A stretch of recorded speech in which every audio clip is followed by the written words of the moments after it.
Chapter 1 translations. Huh?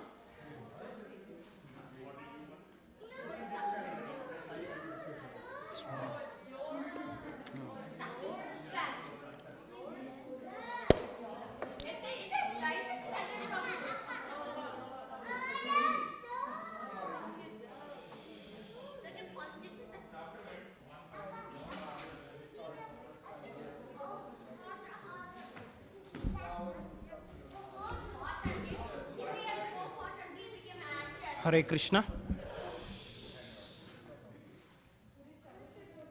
Hare Krishna, Chapter 1, Observing the Armies on the Battlefield of Kurukshetra. Translations. Dhritarashtra said, O Sanjaya, after my sons and the sons of Pandu assembled in the place of pilgrimage at Kurukshetra desiring to fight, what did they do?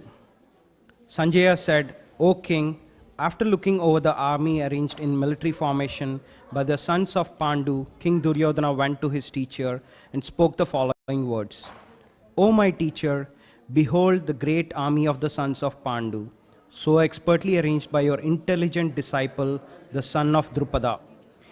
Here in this army are many heroic bowmen equal in fighting to Bhima and Arjuna, great fighters like Yuyudhana, Virata and Drupada.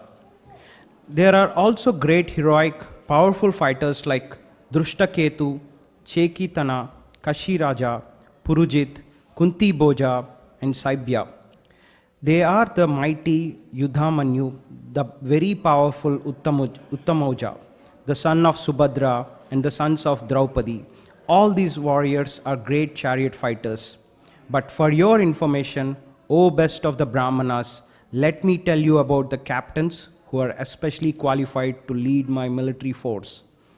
There are personalities like you, Bhishma, Karna, Kripa, Ashwadhama, Vikarna, and the son of Somadatta called Bhurishrava, who are always victorious in battle. There are many other heroes who are prepared to lay down their lives for my sake. All of them are well equipped with different kinds of weapons, and all are experienced in military science. Our strength is immeasurable, and we are perfectly protected by grandfather Bhishma, whereas the strength of the Pandavas, carefully protected by Bhima, is limited.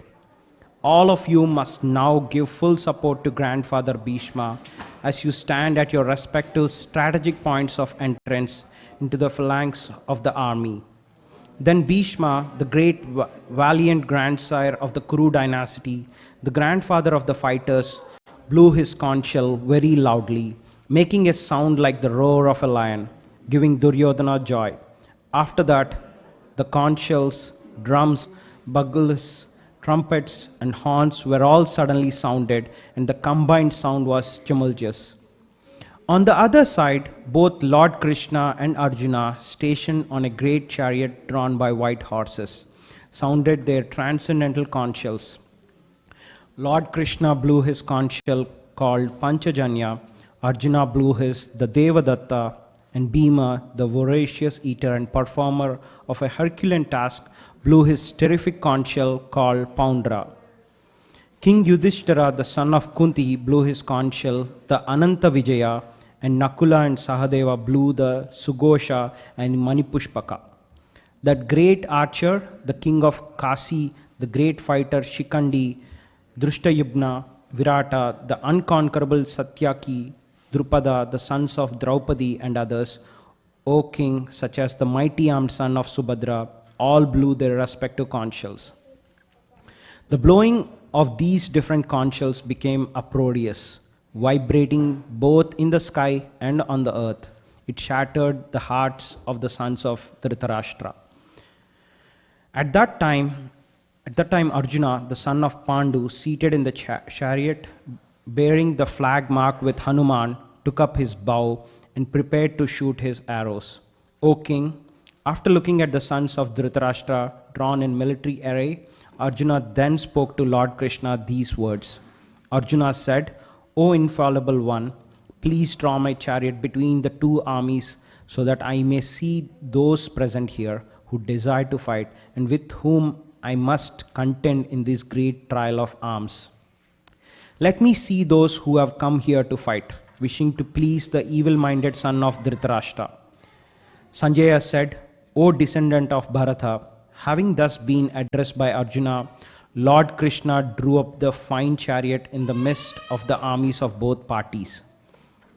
In the presence of Bhishma, Drona, and all the other chieftains of the world, the Lord said, Just behold Partha and all the Kurus assembled here. There Arjuna could see, with the mist of the armies of both parties, his fathers, grandfathers, teachers, maternal uncles, brothers, sons, grandsons, friends, and all his fathers-in-law and well-wishers. When the son of Kunti, Arjuna, saw all these different grades of friends and relatives, he became overwhelmed with compassion and spoke thus. Arjuna said, My dear Krishna, seeing my friends and relatives present before me in such a fighting spirit, I feel the limbs of my body quivering and my mouth drying up. My whole body is trembling. My hair is standing on end. My bow, Gandiva, is slipping from my hand, and my skin is burning. I am now unable to stand here any longer. I am forgetting myself, and my mind is reeling. I see only causes of misfortune, O Krishna, killer of the Kesi demon. I do not see how any good can come from killing my own kinsman in this battle, nor can I, my dear Krishna, desire any subsequent victory, kingdom, or happiness. O Govinda, of what avail to us are a kingdom, happiness, or even life itself when all those for whom we may desire them are now arrayed on this battlefield? O Madhusudana, when teachers, fathers, sons, grandfathers, maternal uncles, fathers-in-law, grandsons, brothers-in-law, and other relatives are ready to give up their lives and properties and are standing before me, why should I wish to kill them, even though they might otherwise kill me? O maintainer of all living entities, I am not prepared to fight with them, even in exchange for the three worlds. Let alone this earth, what pleasure will we derive from killing the sons of Dhritarashtra? Sin will overcome us if we slay such aggressors. Therefore, it is not proper for us to kill the sons of Dhritarashtra and our friends. What should we gain, O Krishna, husband of the goddess of fortune, and how could we be happy by killing our own kinsmen? O Janardana, although these men, their hearts overtaken by greed, see no fault in killing one's family or quarreling with friends, why should we, who can see the crime in destroying a family, engage in these acts of sin? With the destruction of the dynasty, the eternal family tradition is vanquished, and thus the rest of the family becomes involved in irreligion. When irreligion is prominent in the family, O Krishna, the women of the family become polluted, and from the degradation of womanhood, O descendant of Vrishni, comes unwanted progeny. An increase of unwanted population certainly causes hellish life both for the family and for those who destroy the family tradition. The ancestors of such corrupt families fall down because the performances for offering them food and water are entirely stopped. By the evil deeds of those who destroy the family tradition and thus give rise to unwanted children, all kinds of community projects and family welfare activities are devastated.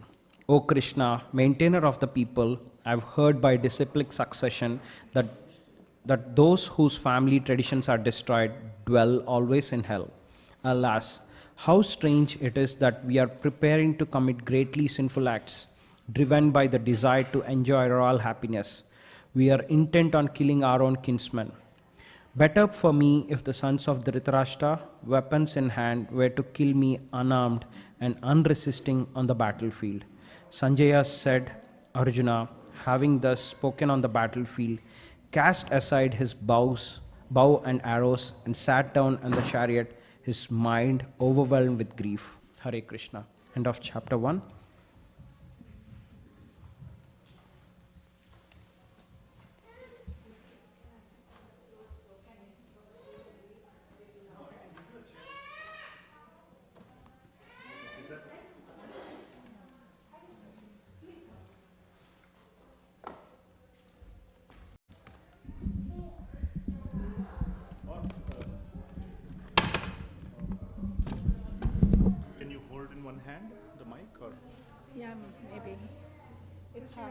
the pages. Right. We can't move this? Instead of moving pages. Oh. Yeah. Wait. Is this okay, Can you hold this? I'll take the book. Oh, thank you. Contents of the Gita summarized. Sanjaya said, seeing Arjuna full of compassion, his mind depressed, his eyes full of tears, Madhusudana, Krishna spoke the following words. The Supreme Personality of Godhead said, my dear Arjuna, how have these impurities come upon you? They are not at all befitting a man who knows the value of life. They lead not to higher planets, but to infamy. O son of Partha, do not yield to this degrading impotence. He does not become you.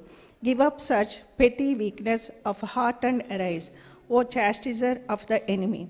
Arjuna said, O killer of enemies, O killer of Madhu, how can I counterattack with arrows in battle men like Bhishma and Drona, who are worthy of my worship?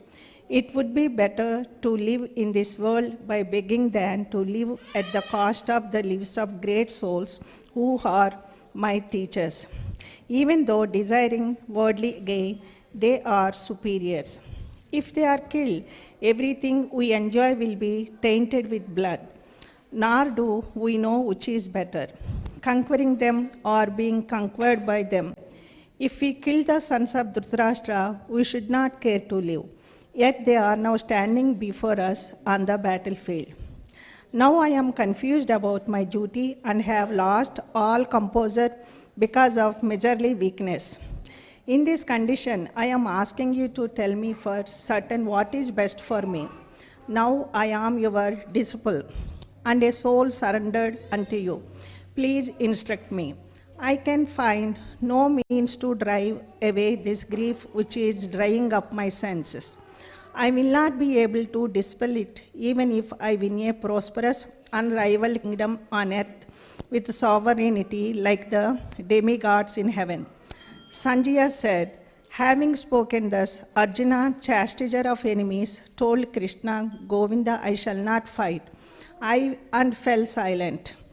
O descendant of Bharata, at that time Krishna smiling, in the midst of both the armies, spoke the following words to the grief-stricken Arjuna. The Supreme Personality of Godhead said, while speaking learned words, you are mourning for what is not worthy of grief. Those who are wise lament neither for the living nor for the dead. Never was there a time when I did not exist, nor you, nor all these kings, nor in the future shall any of us cease to be. As the embodied soul continuously passes in this body from boyhood to youth to old age, the soul similarly passes into another body at death. A sober person is not bewildered by such a change. O son of Kunti, the non-permanent appearance of happiness and distress and their disappearance in due course are like the appearance and disappearance of winter and summer seasons. They arise from sense perception, ocean of Bharata, and one must learn to tolerate them without being disturbed.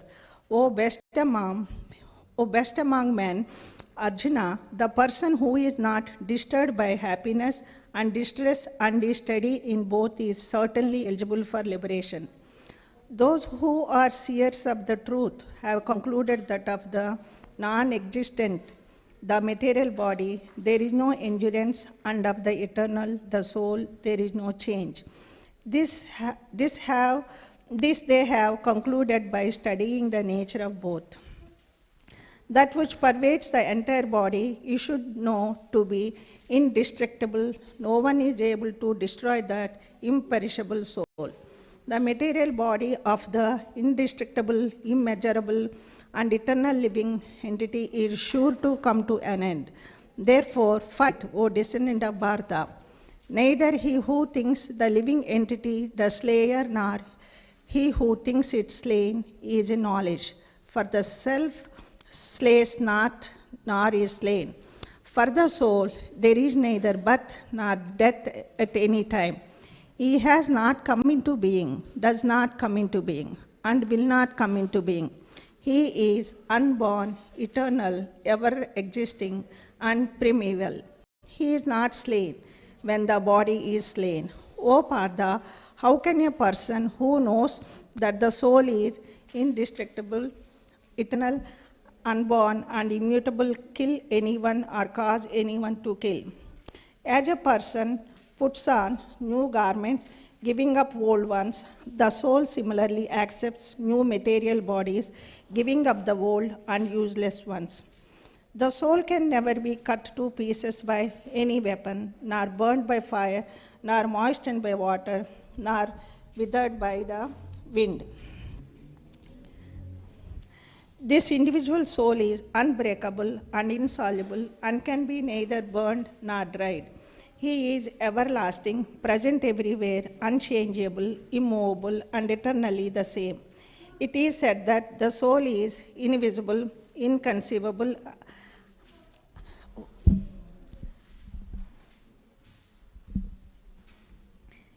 immutable, knowing thus you should not live for the body. Yeah, thank you, ma'am. If, however, you think that the soul or the symptoms of life will always be born and die forever, you still have no reason to lament, O mighty armed. One who has taken his birth is sure to die, and after death, one is sure to take birth again. Therefore, in the unavoidable discharge of your duty, you should not lament. All created beings are unmanifest in their beginning, manifest in their interim state, and unmanifest again when annihilated. So what need is there for lamentation? Some look on the soul as amazing, some describe him as amazing, and some hear of him as amazing, while others, even after hearing about him, cannot understand him at all. O descendant of Bharata, he who dwells in the body can never be slain. Therefore, you need not grieve for any living being. Considering your specific duty, Kshatriya, you should know that there is no better engagement for you than fighting on religious principles. And so, there is no need for hesitation. O Partha, happy are the Kshatriyas to whom such fighting opportunities come unsought, opening for them the doors of the heavenly planets. If, however, you do not perform your religious duty of fighting, then you will certainly incur sins for neglecting your duties and thus lose your reputation as a people will always speak of your infamy, and for a respectable person, dishonor is worse than death. The great generals who have highly esteemed your name and fame will think that you have left the battlefield out of fear only, and they will consider you insignificant. Your enemies will describe you in many unkind words and scorn your ability. What could be more painful for you? O son of Kunti, either you will be killed on the battlefield and attain the heavenly planets, or will conquer and enjoy the earthly kingdom. Therefore, get up with determination and fight. Do thou fight for the sake of fighting, without considering happiness or distress, loss or gain, victory or defeat, and by so doing you shall never incur sin. Thus far, I have described this knowledge to you through analytical study. Now listen as I explain it in terms of working without fruitive results. O son of Partha, when you act in such knowledge, you can free yourself from the bondage of works. In this endeavor, there is no loss or diminution, and a little advancement on this path can protect one from the most dangerous type of fear. Those who are on this path are resolute in purpose, and their aim is one. O beloved child of Kurus, the intelligence of those who are irresolute is many-branched. Men of small knowledge are very much attached to the flowery words of the Vedas, which recommend various fruitive activities for elevation to heavenly planets, resultant good birth, power, and so forth. Being desirous of sense gratification and opulent life, they say that there is nothing more than this. In the minds of those who are too attached to sense enjoyment and material opulence, and who are bewildered by such things, the resolute determination for devotional service to the Supreme Lord does not take place. The Vedas deal mainly with the subject of the three modes of material nature. O Arjuna, become transcendental to these three modes. Be free from all dualities and from all anxieties for gain and safety, and be established in the self. All purposes served by a small well can at once be served by a great reservoir of water. Similarly, all the purposes of the Vedas can be served to one who knows the purpose behind them. You have a right to perform your prescribed duty, but you are not entitled to the fruits of action. Never consider yourself the cause of the results of your activities, and never be attached to not doing your duty. Perform your duty equipoised, O Arjuna, abandoning all attachment to success or failure. Such equanimity is called yoga. O Dhananjaya, keep all abominable activities far distant by devotional service, and in that consciousness surrender unto the Lord. Those who want to enjoy the fruits of their work are misers. A man engaged in devotional service rids himself of both good and bad reactions even in this life. Therefore, strive for yoga, which is the art of all work. By thus engaging in devotional service to the Lord, great sages or devotees free themselves from the results of work in the material world. In this way, they become free from the cycle of birth and death and attain the state beyond all miseries by going back to Godhead. When your intelligence has passed out of the dense forest of delusion, you shall become indifferent to all that has been heard and all that is to be heard.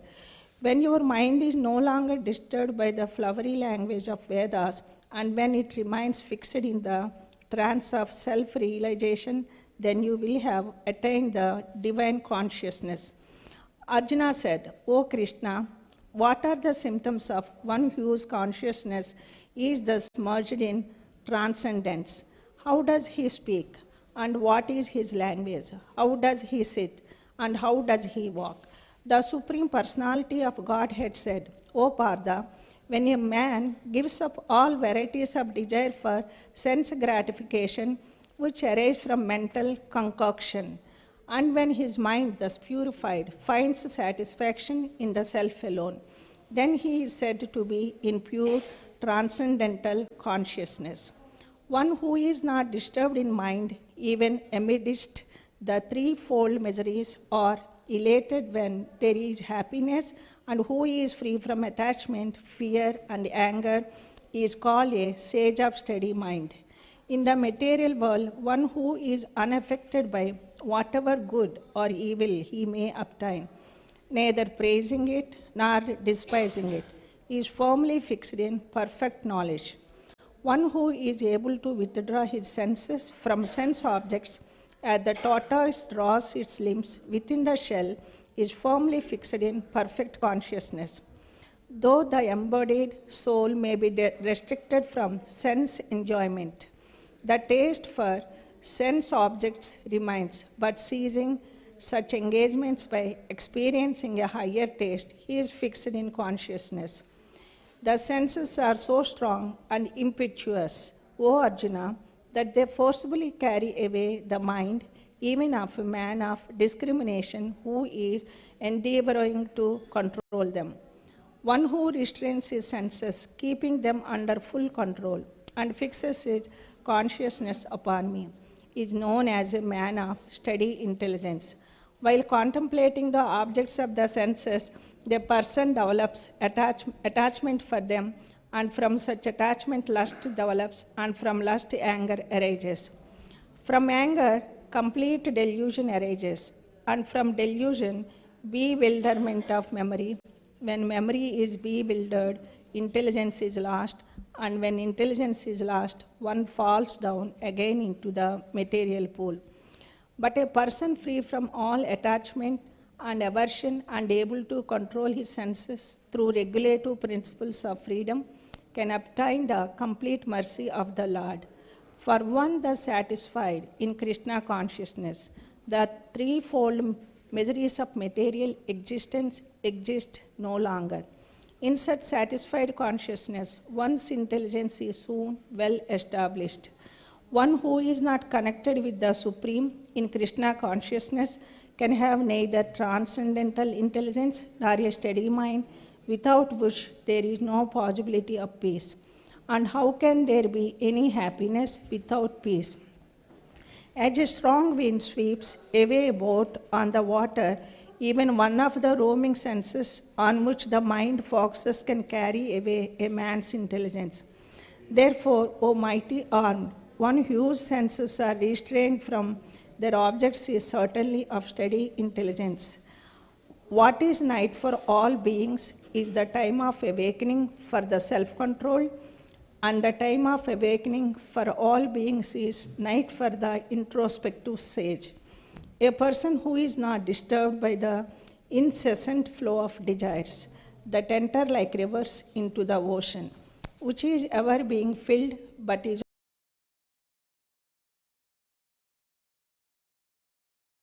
tries to satisfy such desires. A person who has given up all desires for sense gratification, who lives free from desire,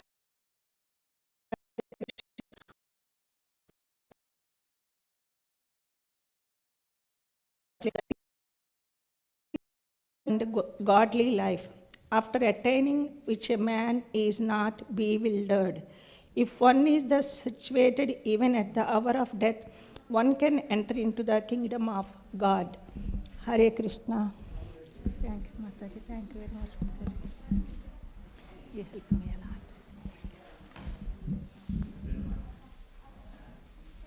Thank you, Mataji. Before you start, Mataji, that's your copy of Bhagavad Gita. Make sure you take it. Temples. 3 quick announcements before we start the next chapter. Whoever has not taken prasadam, please take a box or whatever prasadam, put it in your car, because they want to wrap up the prasadam table. So prasadam will be gone. So if you have not taken, now is last chance to take it. And second point is that as we are reading the English translation, please read along. It is much easier to read English, sorry. So, please read along. Everybody should, softly, audibly read. It helps to focus the mind also on the translations. So everybody, please read along. There should be a sort of like a humming going around in the hall. The third thing is, please maintain the speed of the main person on the mic. Don't go too fast. You can do it. I was trying to do it for second chapter. It's very easy. Just maintain the same speed. Let the speed control be with the one who on the mic, but you also read aloud along with that. Okay? So those are the things. We are starting chapter 3. Gaur, you are right?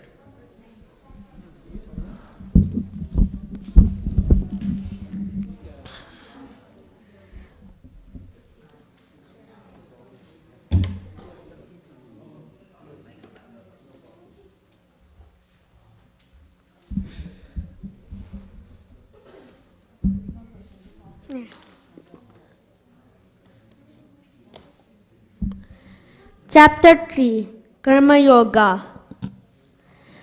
Arjuna said, O Janardana, O Keshava, why do you want me to engage me in this ghastly warfare if you think that intelligence is better than fruitive work? My intelligence is bewildered by your equivocal instructions. Therefore, please instruct me decisively which one is most beneficial for me.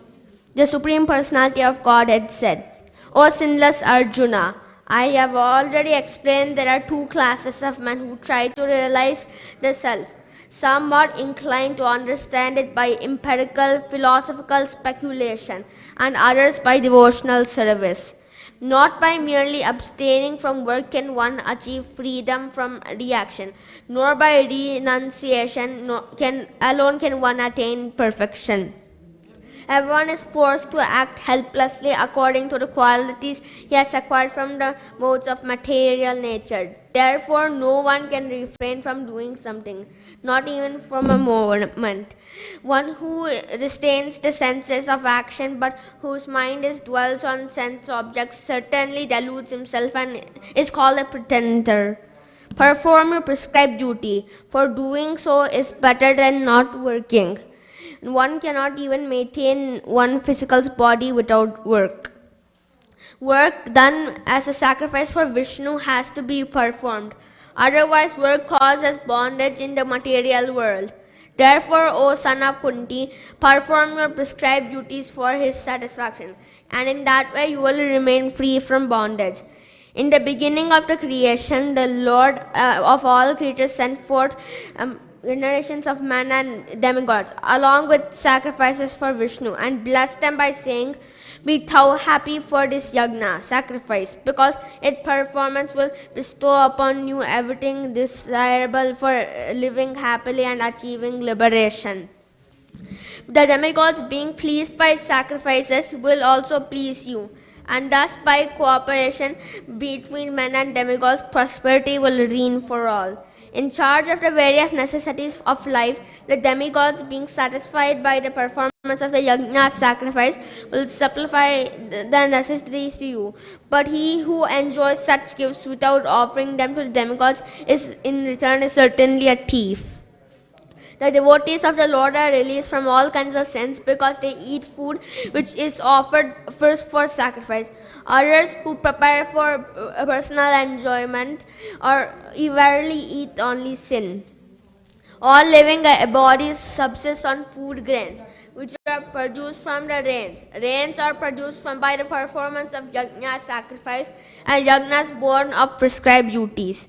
Regulated activities are prescribed from the Vedas, and the Vedas are directly manifested from the Supreme Personality of Godhead.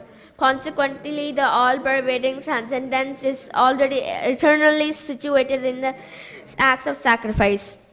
My dear Arjuna, one who does not follow in the human life of cycle of sacrifice thus established by the Vedas certainly leads a life full of sin. Living only for satisfaction of senses, such a person lives in vain. But for one who takes pleasure in the self, whose human life is for self-realization, and who is satisfied for the self only, fully satiated, for them there is no duty. A self-realized man has no purpose to fulfill in the discharge of his prescribed duty, nor has he any reason not to perform such work, nor has he any need to depend on any other living being.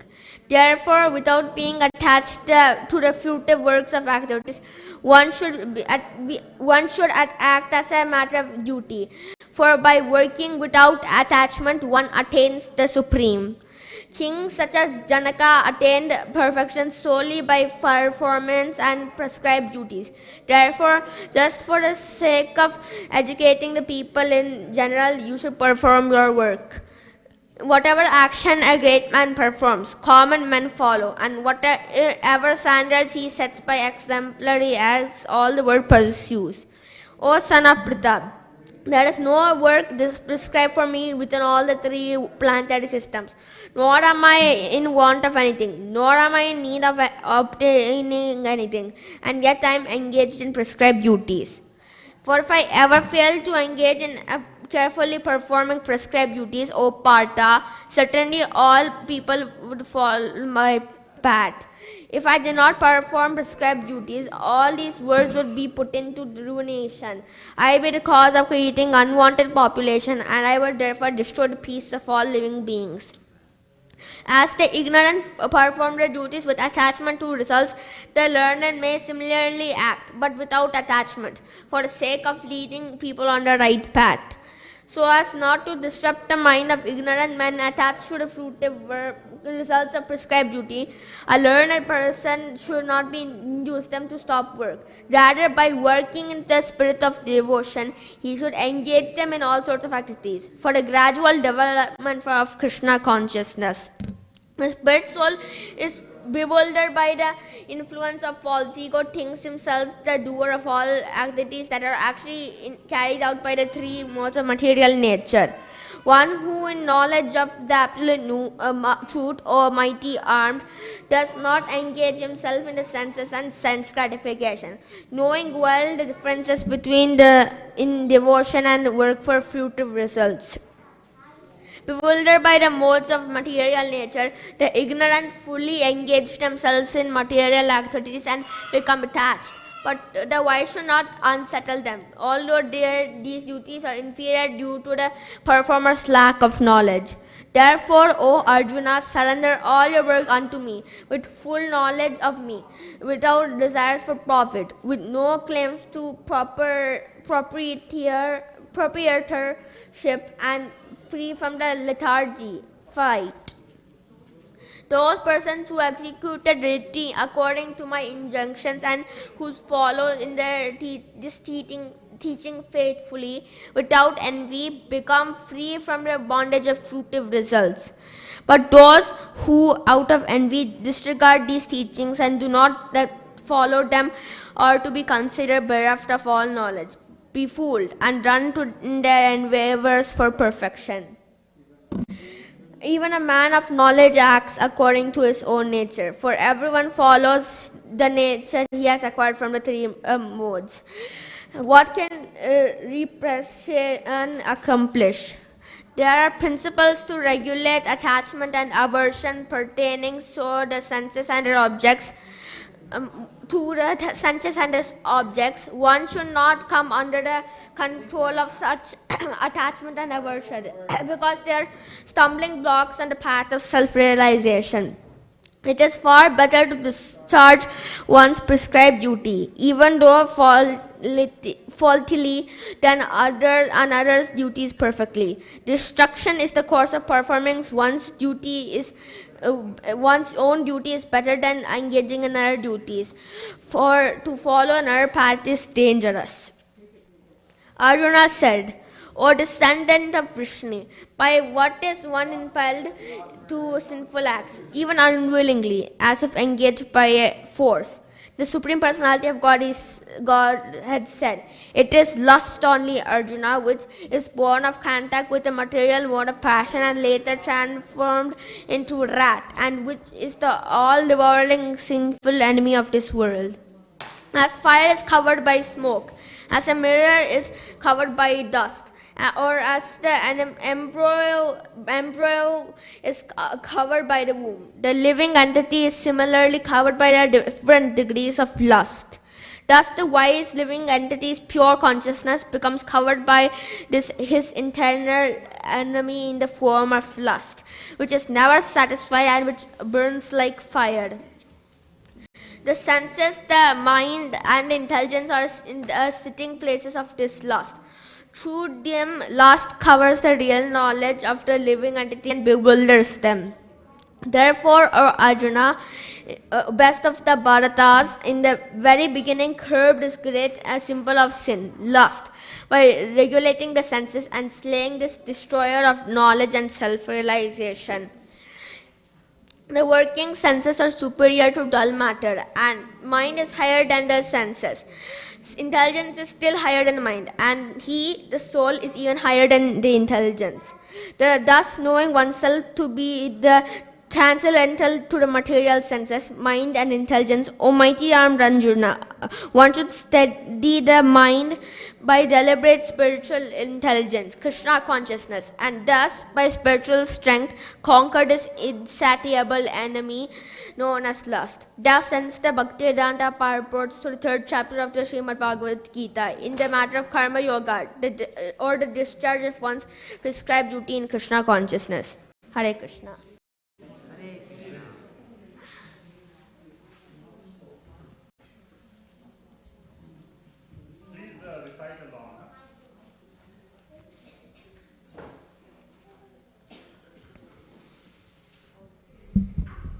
Hare Krishna.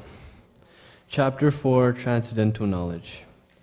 The Personality of Godhead, Lord Sri Krishna said, I instructed this imperishable science of yoga to the sun god Vivishwan, and Vivishwan instructed it to Manu, the father of mankind, and Manu in turn instructed it to Ikshvaku. This supreme science was thus received through the chain of disciplic succession, and the saintly kings understood it in that way. But in course of time, the succession was broken, and therefore the science as it is appears to be lost. That very ancient science of the relationship with the Supreme is today told by me to you, because you are my devotee as well as my friend, and can therefore understand the transcendental mystery of this science. Arjuna said, the sun god Vivishwan is senior by birth to you. How am I to understand that in the beginning you instructed this science to him? The personality of Godhead said, many, many births both you and I have passed. I can remember all of them, but you cannot, O subduer of the enemy. Although I am unborn and my transcendental body never deteriorates, and although I am the Lord of all living entities, I still appear in every millennium in my original transcendental form. Whenever and wherever there is a decline in religious practice, O descendant of Bharata, and a predominant rise of irreligion, at that time I descend myself, to deliver the pious and to annihilate the miscreants, as well as to re-establish the principles of religion. I myself appear millennium after millennium.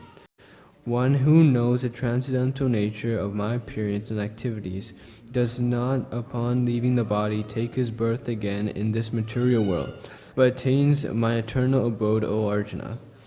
Being freed from attachment, fear, and anger, being fully absorbed in me and taking refuge in me, many, many persons in the past become purified by knowledge of me, and thus they all attain transcendental love for me. As all surrender unto me, I reward them accordingly. Everyone follow my path in all respects. O son of Pritha, men in this world desire success in fruitive activities, and therefore they worship the demigods.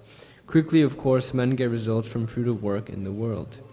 According to the three modes of material nature and the work associated with them, the four divisions of human society are created by me. And although I am the creator of the system, you should know that I am yet the non-doer, being unchangeable.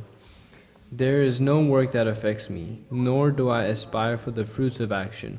One who understands this truth about me also does not become entangled in the futile reactions of work.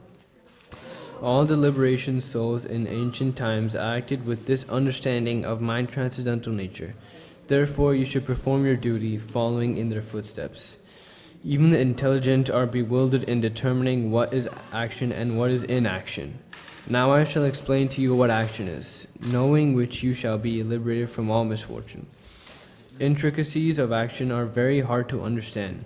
Therefore one should know properly what action is, what forbidden action is, and what inaction is.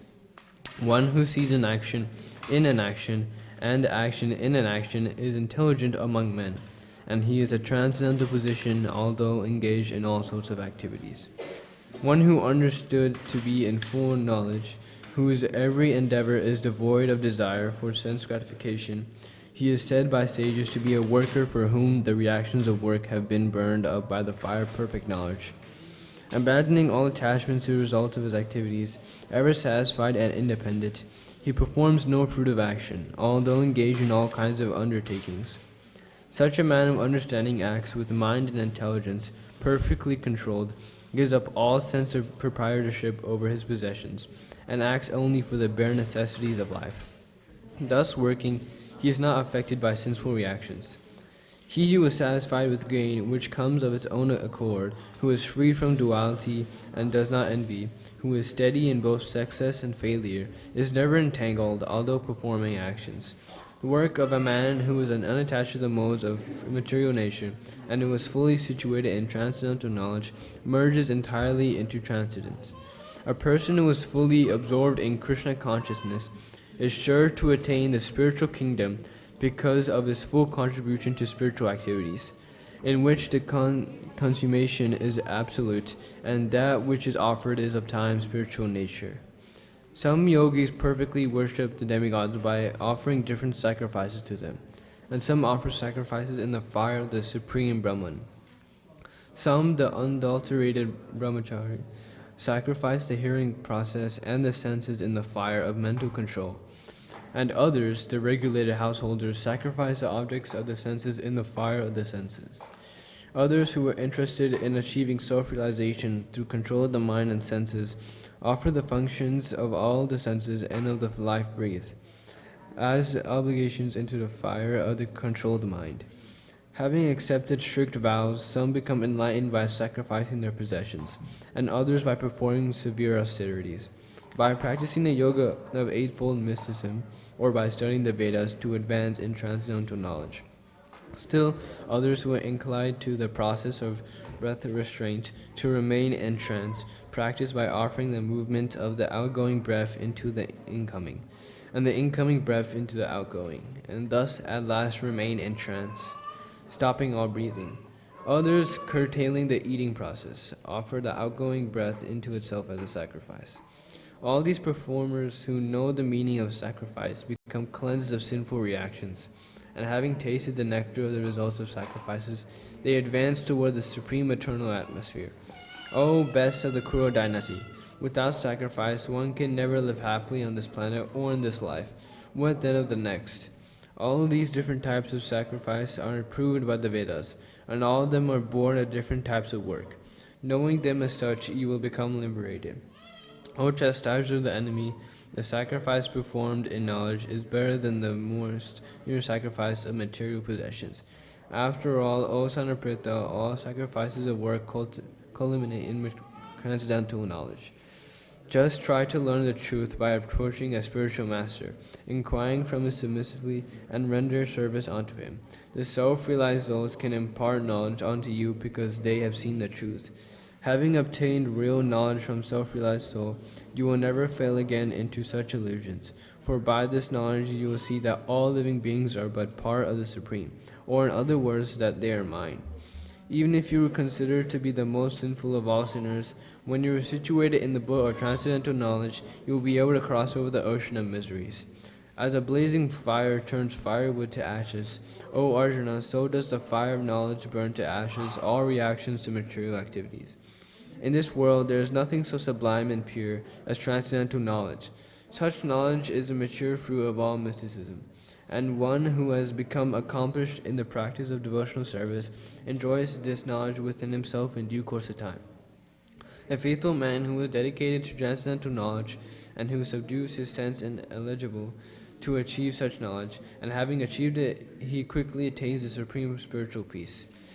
But ignorant and faithless persons who doubt the revealed scriptures do not attain God consciousness. They fall down. For the doubting soul there is happiness neither in this world nor in the next. One who acts in devotional service, renouncing the fruit of his actions, and those doubts have been destroyed by transcendental knowledge, is situated factually in the self. Thus he is not bound by the reactions of work, O conqueror of wretches. Therefore the doubt which arises in your heart out of ignorance should be slashed by the weapon of knowledge. Armed with yoga, O Bharata, stand and fight. Hare Krishna.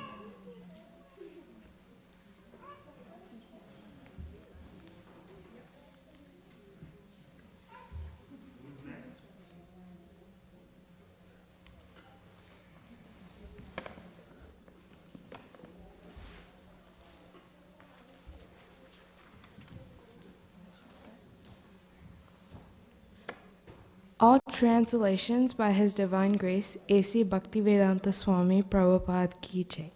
Chapter 5, Karma Yoga, Actions in Krishna Consciousness. Arjuna said, O Krishna, first of all, you asked me to re-announce work, and then again you recommend work with devotion. Now will you kindly tell me definitely which of the two is more beneficial? The personality of Godhead replied, the renunciation of work and work in devotion are both good for liberation. But of the two, work in devotional service is better than renunciation of work. One who is neither hates nor desires the fruits of his activities is known to be always renunced. Such a person, free from all dualities, easily overcomes material bondage and is completely liberated. O mighty armed Arjuna! Only the ignorant speak of devotional service, karma yoga, as being different from the analytical study of material world, sankhya. The who are actually learned say that he who applied himself well to one of these paths achieved the results of both. One who knows that the positions reached by means of analytical study can also be attained by devotional service, and who therefore sees the analytical study and devotional service to be on the same level, sees things as they are, merely renouncing all activities, yet not engaging in devotional services of the Lord, cannot make one happy, but a thoughtful person engaged in devotional service can achieve the supreme without a delay. One who works in devotion, who is a pure soul, and who can control his mind, senses, and dear to everyone, and everyone is dear to him, though always working, such a man is never entangled.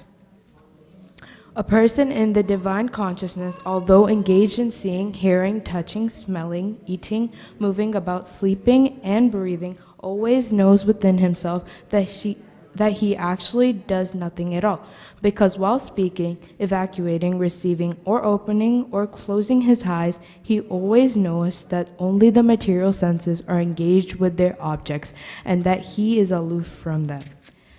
One who performs in his duties without attachment, surrendering the result onto the Supreme Lord, is unaffected by sinful actions, and the lotus feet is untouched by water.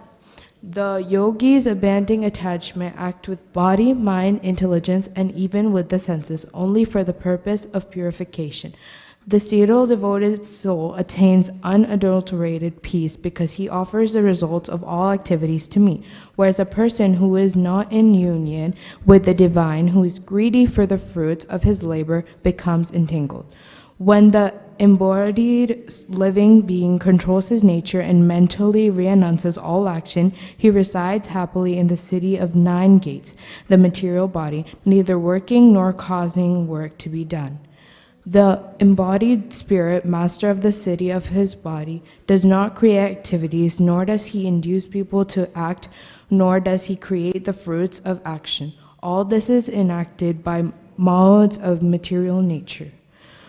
Nor does the Supreme Lord assume anyone's sinful or pious activities. Embodied beings, however, bewildered because of the ignorance which covers their real knowledge.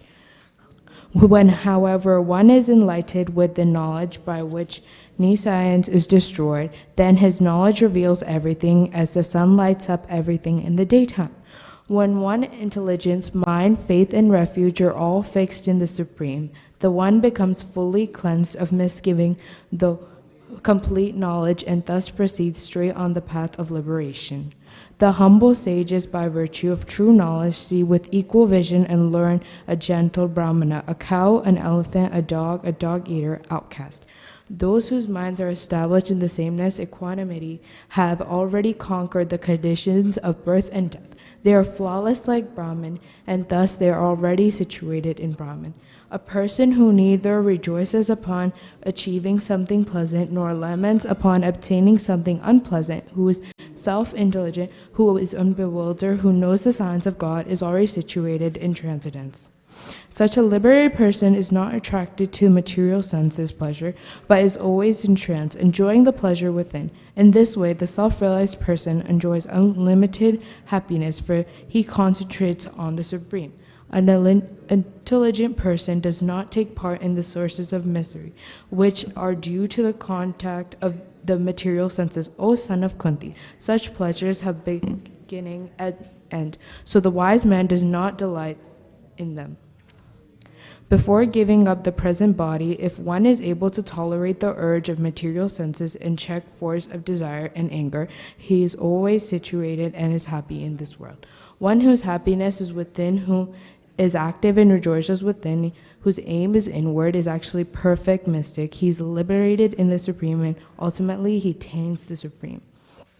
Those who are beyond the dualities and that arise from doubts, whose minds are engaged within, who are always busy working in the welfare and living being, and who are free from all sins, achieve liberations in the Supreme. Those who are free from anger and all material desires, who are all self-realized, self-disciplined, and constantly enduring the perfections of assured liberation in the Supreme, is very near future.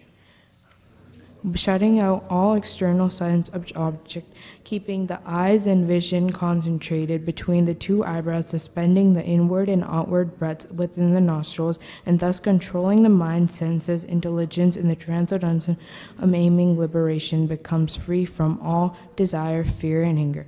One who is always in this state certainly liberated. A person in full consciousness of me, knowing me to be the ultimate beneficiary of all sacrifices, austerities, the supreme lord of all planets and demigods, and the benefactor, well-wisher of all entities, attains peace from the pangs of material miseries. Thus end the Bhaktivedanta purports in the 5th chapter of the Srimad Bhagavad Gita in the matter of karma yoga, or action in Krishna consciousness.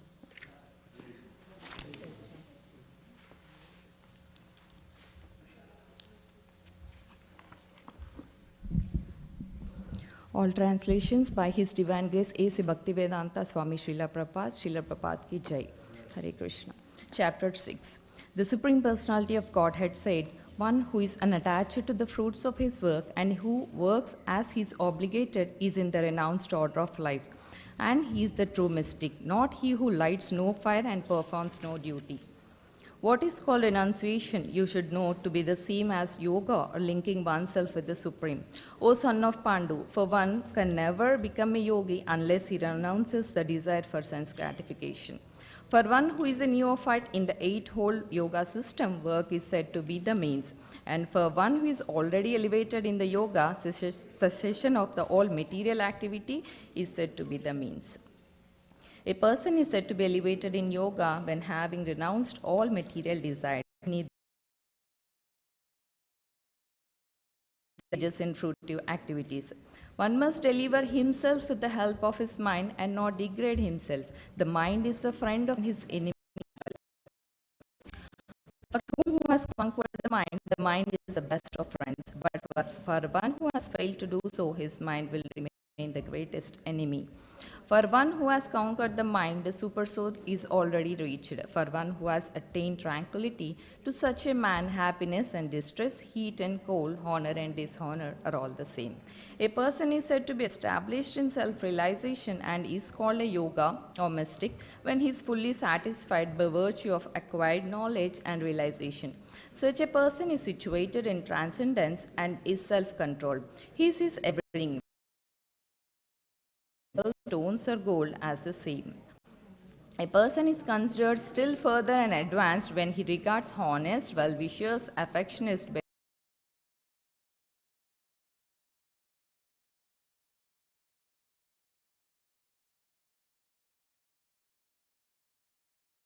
body, mind, and self in the relationship with the Supreme. He should live alone in a secluded place and should always carefully control his mind. He should be free from desires and feeling of possessiveness. To practice yoga, one should go to a secluded place and should lay kusha grass on the ground and then cover it with a deer skin and a soft cloth. The seat should be neither too high nor too low and should be situated in a sacred place. The yogi should then sit on it very firmly and practice yoga to purify the heart by controlling his mind, senses, and activities and fixing the mind on one point. One should hold one's body, neck, and head erect in the straight line and stare steadily at the tip of the nose. Thus, with an agitated, subdued mind, devoid of fear, completely free from sex life, one should meditate upon me within the heart and make me the ultimate goal of life. Thus, practicing constant control of the body, mind, and activities, the mystic transcendentalist, his mind regulated, attains to the kingdom of God by cessation of material existence. There is no possibility of one's becoming a yogi, O Arjuna, if one eats too much or eats too little, sleeps too much or does not sleep enough. He who is regulated in his habits of eating, sleeping, recreation, and work can mitigate all material pains by practicing the yoga system. When the yoga, by practice of yoga, disciplines his mental activities and becomes situated in transcendence, devoid of all material desires, he is said to be well established in yoga.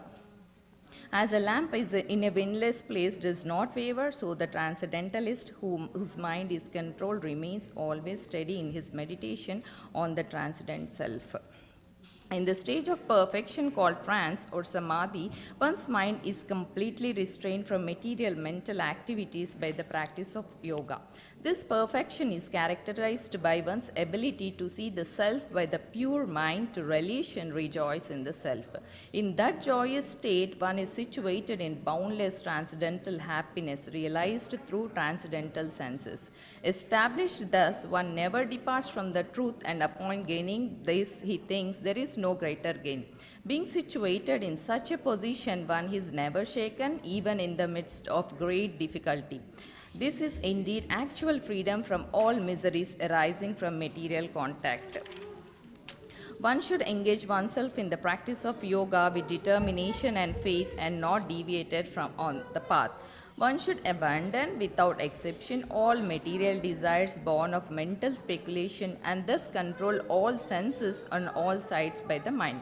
Gradually, step by step, one should become situated in the trance by means of intelligence sustained by full conviction, and thus the mind should be fixed on the self alone and should think of nothing else. From wherever the mind wanders due to its flickering and unsteady nature, one must certainly withdraw it and bring it back under the control of the self.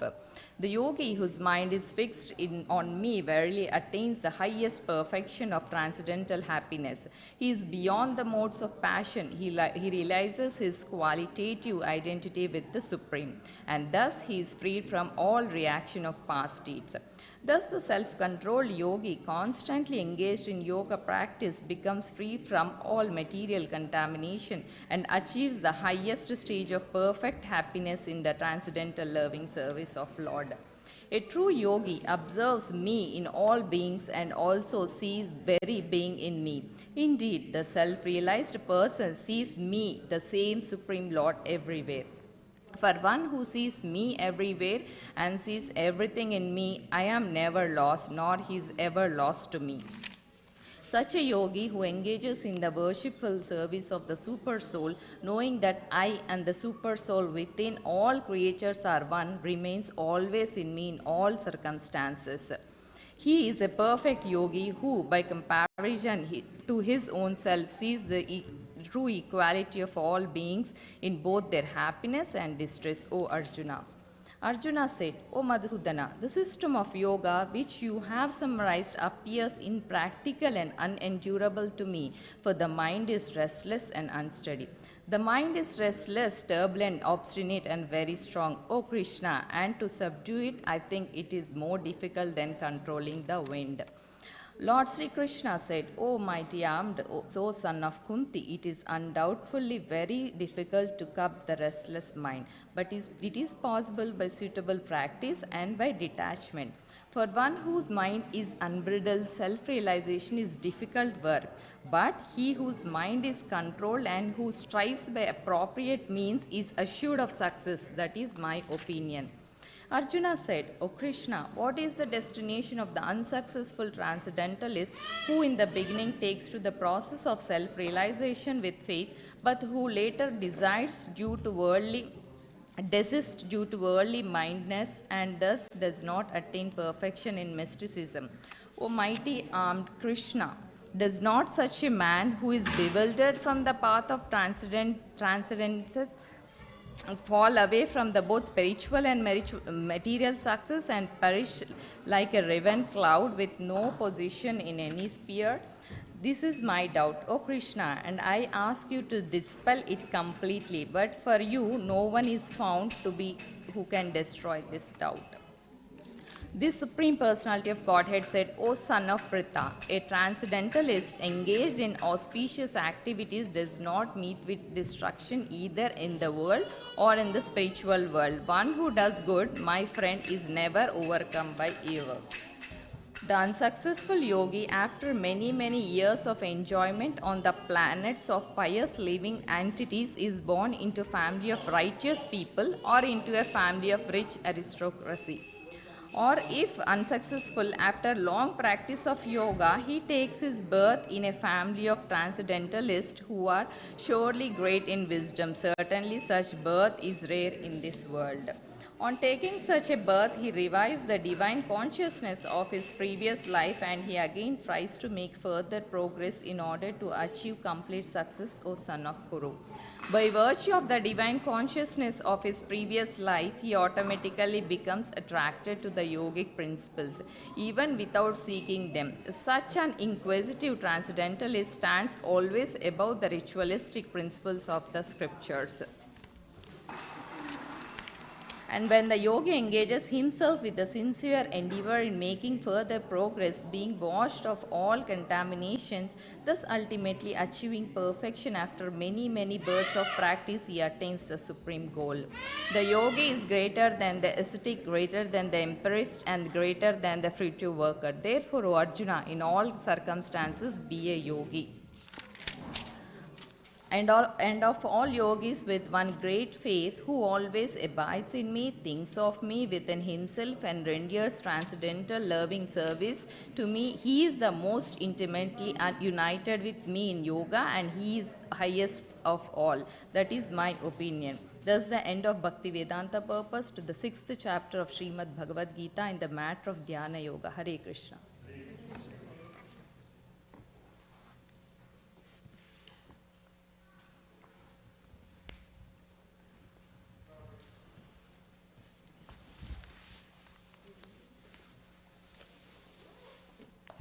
All translations by His Divine Grace A.C. Bhaktivedanta Swami Srila Prabhupada Ki Jai. The Supreme Personality of Godhead said, "Now hear, O son of Pritha, how by practicing yoga in full consciousness of me, with mind attached to me, you can know me in full, free from doubt. I shall now declare unto you in full this knowledge, both phenomenal and numinous. This begin known, nothing further shall remain for you to know. One out of many thousands among men, one may endeavor for perfection, and of those who have achieved perfection, hardly one knows me in truth. Earth, water, fire, air, ether, mind, intelligence, and false ego. Altogether, these 8 constitute my separated material energies. Besides these, O mighty armed Arjuna, there is another superior energy of mine, which comprises the living entities who are exploiting the resources of this material inferior nature. All created beings have their source in the 2 natures. Of all that is material and all that is spiritual in this world, know for certain that I am both the origin and the dissolution. O conqueror of wealth, there is no truth superior to me. Everything rests upon me as pearls are strung on a thread. O son of Kunti, I am the taste of water, the light of the sun and the moon, the syllable Om in the Vedic mantras. I am the sound in ether and ability in man. I am the original fragrance of the earth, and I am the heat and fire. I am the life of all that lives, and I am the penances of all ascetics. O son of Pritha, know that I am the original seed of all existences, the intelligence of the intelligent, and the prowess of all powerful men. I am the strength of the strong, devoid of passion and desire. I am 6th life, which is not contrary to religious principles, O Lord of the Bharatas. Know that all states of being, of goodness, passion, or ignorance, are manifested by my energy. I am in one sense everything, but I am independent. I am not under the modes of material nature, for they, on the contrary, are within me. Deluded by the 3 modes, goodness, passion, and ignorance, the whole world does not know me, who am above the modes and incomparable. This divine energy of mind, consisting of the 3 modes of material nature, is difficult to overcome, but those who have surrendered unto me can easily cross beyond it. Those miscreants who are grossly foolish, who are lowest among mankind, whose knowledge is stolen by illusion, and who partake of the atheistic nature of demons, do not surrender unto me. O best among the Bharatas, 4 kinds of pious men begin to render devotional service unto me: the distressed, the desire of wealth, the inquisitive, and he who is searching for knowledge of the Absolute. Of these, the one who is in full knowledge and who is always engaged in pure devotional service is the best, for I am very dear to him and he is dear to me. All these devotees are undoubtedly magnanimous souls, but he who is situated in knowledge of me I consider to be just like my own self. Being engaged in my transcendental service, he is sure to attain me, the highest and most perfect goal. After many births and deaths, he who is actually in knowledge surrenders unto me, knowing me to be the cause of all causes and all that is. Such a great soul is very rare. Those whose intelligence has been stolen by material desires surrender unto demigods and follow the particular rules and regulations of worship according to their own natures. I am in everyone's heart as a supersoul.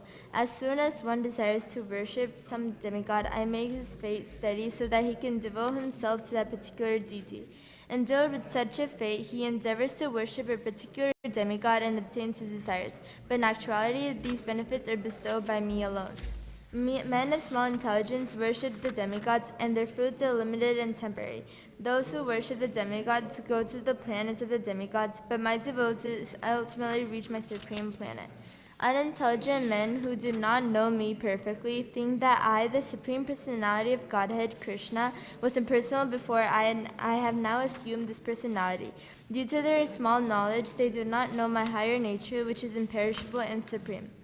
I am never manifest to the foolish and intelligent. For them I am covered by internal potency, and therefore they do not know that I am inborn and infallible. O Arjuna, as the Supreme Personality of Godhead, I know everything that has happened in the past, all that is happening in the present, and all things that are yet to come. I also know all living entities, but me no one knows. O Seon of Bharata, O conqueror of the foe, all living entities are born into delusion, bewildered by dualities arisen from desire and hate. Persons who have acted piously in previous life and in this life, and whose sinful actions are completely eradicated, are freed from dualities of delusion, and they engage themselves in my service with determination. Intelligent persons who are endeavoring for liberation from old age and death take refuge in me in devotional service. They are actually Brahman because they entirely know everything about transcendental activities. Those in full consciousness of me who know me, the Supreme Lord, to be governing principle of the material manifestation of the demigods and of all methods of sacrifice, can understand and know me, the Supreme Personality of Godhead, even at the time of death. Hare Krishna.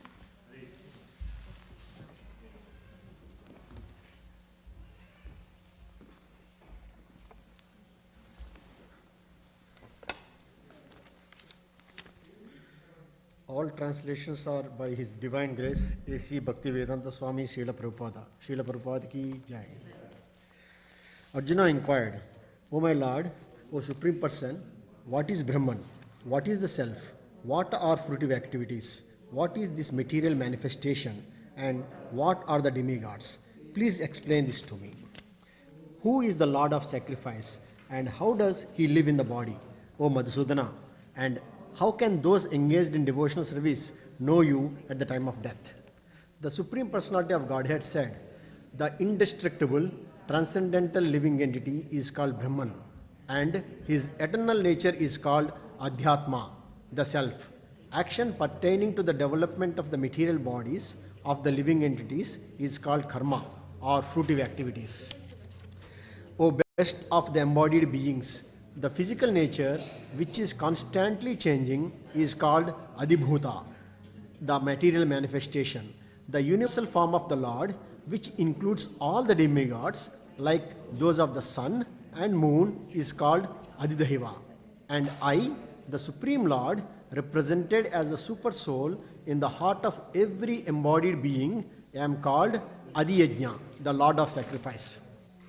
And whoever at the end of his life quits his body, remembering me alone, at once attains my nature. Of this there is no doubt. Whatever state of being one remembers when he quits his body, O son of Kunti, that state he will attain without fail. Therefore, Arjuna, you should always think of me in the form of Krishna, and at the same time carry out your prescribed duty of fighting. With your activities dedicated to me and your mind and intelligence fixed on me, you will attain me without doubt. He who meditates on me as the Supreme Personality of Godhead, his mind constantly engaged in remembering me, undeviated from the path, he, O Partha, is sure to reach me. One should meditate upon the Supreme Person as the one who knows everything, as he who is the oldest, who is the controller, who is smaller than the smallest, who is the maintainer of everything, who is beyond all material conception, who is inconceivable, and who is always a person. He is luminous like the sun, and he is transcendental beyond this material nature. One who at the time of death fixes his life air between the eyebrows and by the strength of yoga with an undeviating mind engages himself in remembering the Supreme Lord in full devotion will certainly attain to the Supreme Personality of Godhead. Persons who are learned in the Vedas, who utter Omkara, and who are great sages in the renounced order enter into Brahman. Desiring such perfection, one practices celibacy. I shall now briefly explain to you this process by which one may attain salvation. The yogic situation is that of detachment from all sensual engagements, closing all the doors of the senses and fixing the mind on the heart and the life air at the top of the head. One establishes himself in yoga. After being situated in this yoga practice and vibrating the sacred syllable Om, the supreme combination of letters, if one thinks of the Supreme Personality of Godhead and quits his body, he will certainly reach the spiritual planets. For one who always remembers me without deviation, I am easy to obtain, O son of Pritha, because of his constant engagement in devotional service. After attaining me, the great souls who are yogis in devotion never return to this temporary world, which is full of miseries, because they have attained the highest perfection. From the highest planet in the material world down to the lowest, all are places of misery, wherein repeated birth and death take place. But one who attains to my abode, O son of Kunti, never takes birth again. By human calculation, 1,000 ages taken together form the duration of Brahma's one day, and such also is the duration of his night. At the beginning of Brahma's day, all living entities become manifest from the unmanifest state, and thereafter, when the night falls, they are merged into the unmanifest again. Again and again, when Brahma's day arrives, all living entities come into being, and with the arrival of Brahma's night, they are helplessly annihilated. Yet there is another unmanifest nature which is eternal and is transcendental to this manifested and unmanifested matter. It is supreme and is never annihilated. When all in this world is annihilated, that part remains as it is.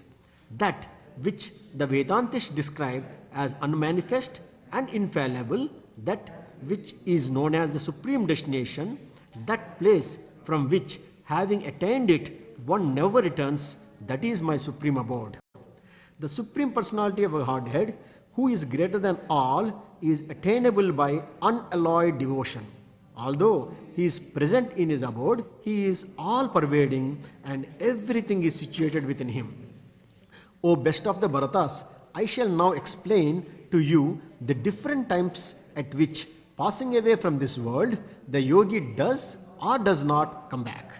Those who know the Supreme Brahman attain that Supreme by passing away from the world during the influence of the fiery god in the light, at an auspicious moment of the day, during the fortnight of the waxing moon, or during the 6 months when the sun travels in the north. The mystic who passes away from this world during the smoke, the night, the fortnight of the waning moon, or the 6 months when the sun passes to the south, reaches the moon planet but again comes back. According to Vedic opinion, there are 2 ways of passing from this world, one in light and one in darkness. When one passes in light, he does not come back. But when one passes in darkness, he returns. Although the devotees know these 2 paths, O Arjuna, they are never bewildered. Therefore, be always fixed in devotion. A person who accepts the path of devotional service is not bereft of the results derived from studying the Vedas, performing sacrifices, undergoing austerities, giving charity, or pursuing philosophical and fruitive activities. Simply by performing devotional service, he attains all these, and at the end he reaches the supreme eternal abode. Thus end the Bhaktivedanta purports to the 8th chapter of the Srimad Bhagavad Gita in the matter of attaining the Supreme. Hare Krishna.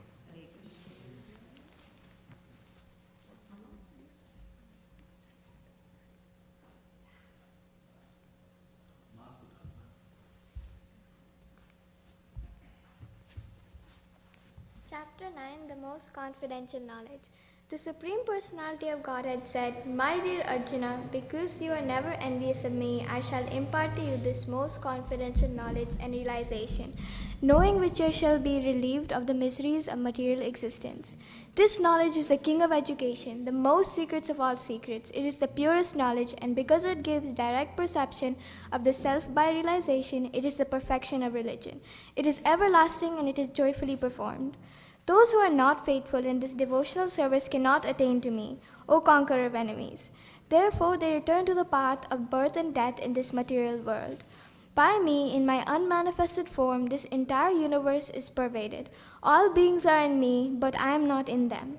And yet everything that is created does not rest in me. Behold my mystic opulence. Although I am the maintainer of all living entities, and although I am everywhere, I am not part of this cosmic manifestation, for myself is the very source of creation. Understand that as the mighty wind blowing everywhere rests in the sky, all created beings rest in me. O son of Kunti, at the end of the millennium, all material manifestations enter into my nature, and at the beginning of another millennium, by my potency, I create them again. The world cosmic order is under me. Under my will, it is automatically manifested again and again, and under my will, it is annihilated at the end. O Dhananjaya, all this work cannot bind me. I am ever detached from all these material activities, seated as though neutral. This material nature, which is one of my energies, is working under my direction, O son of Kunti, producing moving and non-moving beings. Under its rule, this manifestation is created and annihilated again and again. Fools deride me when I descend in the human form. They do not know my transcendental nature as the Supreme Lord of all that be. Those who are thus bewildered are attracted by demonic and atheistic views. In that deluded condition, their hopes for liberation, their fruitive activities, and their culture of knowledge are all defeated. O son of Pritha, those who are not deluded, the great souls, are under the protection of the divine nature. They are fully engaged in devotional service because they know me as the Supreme Personality of Godhead, original and inexhaustible. Always chanting my glories, enduring with great determination, bowing down to me, these great souls perpetually worship me with devotion. Others, who engage in sacrifice by the cultivation of knowledge, worship the Supreme Lord as the one without a second, as diverse in many and in the universal form. But it is I who am the ritual. I am the sacrifice, the offering to the ancestors, the healing herb, the transcendental chant. I am the butter and the fire and the offering. I am the father of this universe, the mother, the support, and the grandsire. I am the object of knowledge, the purifier, and the syllable Om. I am also the Rig, the Sama, and Yajur Vedas. I am the goal, the sustainer, the master, the witness, the abode, the refugee, and the most dear friend. I am the creation and the annihilation, the basis of everything, the resting place and the eternal seed. O Arjuna, I give heed and I withhold and send forth the rain. I am immortality and I am also death personified. Both spirit and matter are in me. Those who study the Vedas and drink so much juice, seeking the heavenly planets, worship me indirectly. Purified of sinful reactions, they take birth on the pious heavenly planet of Indra, where they enjoy godly delights. When they have thus enjoyed vast heavenly sense pleasure and the results of their pious activities are exhausted, they return to this mortal planet again. Thus, those who seek enjoyment by adhering to the principles of the three Vedas achieve only repeated birth and death. But those who always worship me with exclusive devotion, meditating on my transcendental form, to them I carry what they lack, and I preserve what they have. Those who are devotees of other gods and who worship them with faith actually only worship me, O son of Kunti, but they do so in a wrong way.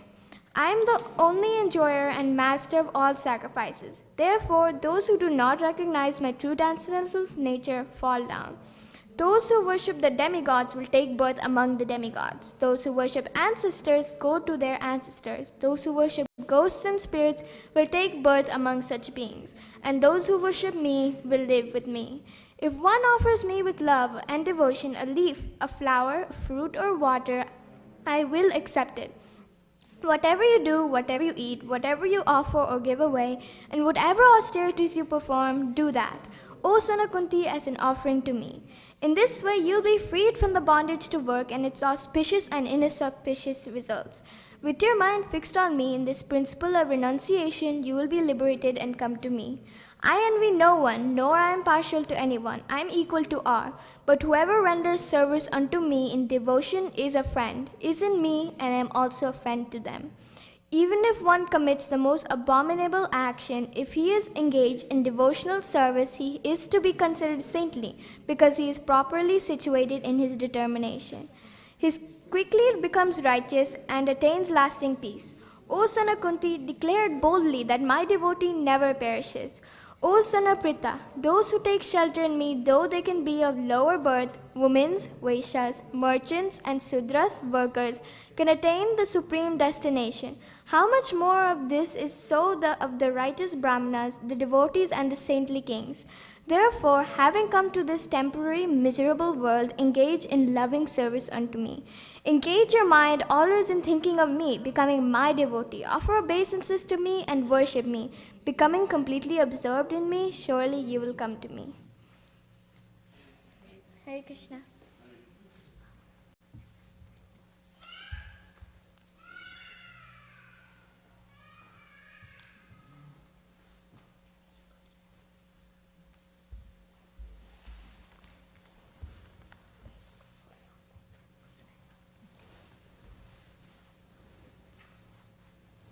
Chapter 10. The Opulence of the Absolute. Text 1. The Supreme Personality of Godhead said, The Supreme Personality of Godhead said, Listen again, O mighty armed Arjuna, because you are my dear friend, for your benefit I shall speak to you further, giving knowledge that is better than what I have already explained. Text 2. Neither the hosts of demigods nor the great sages know my origin or opulences, for in every respect I am the source of the demigods and sages.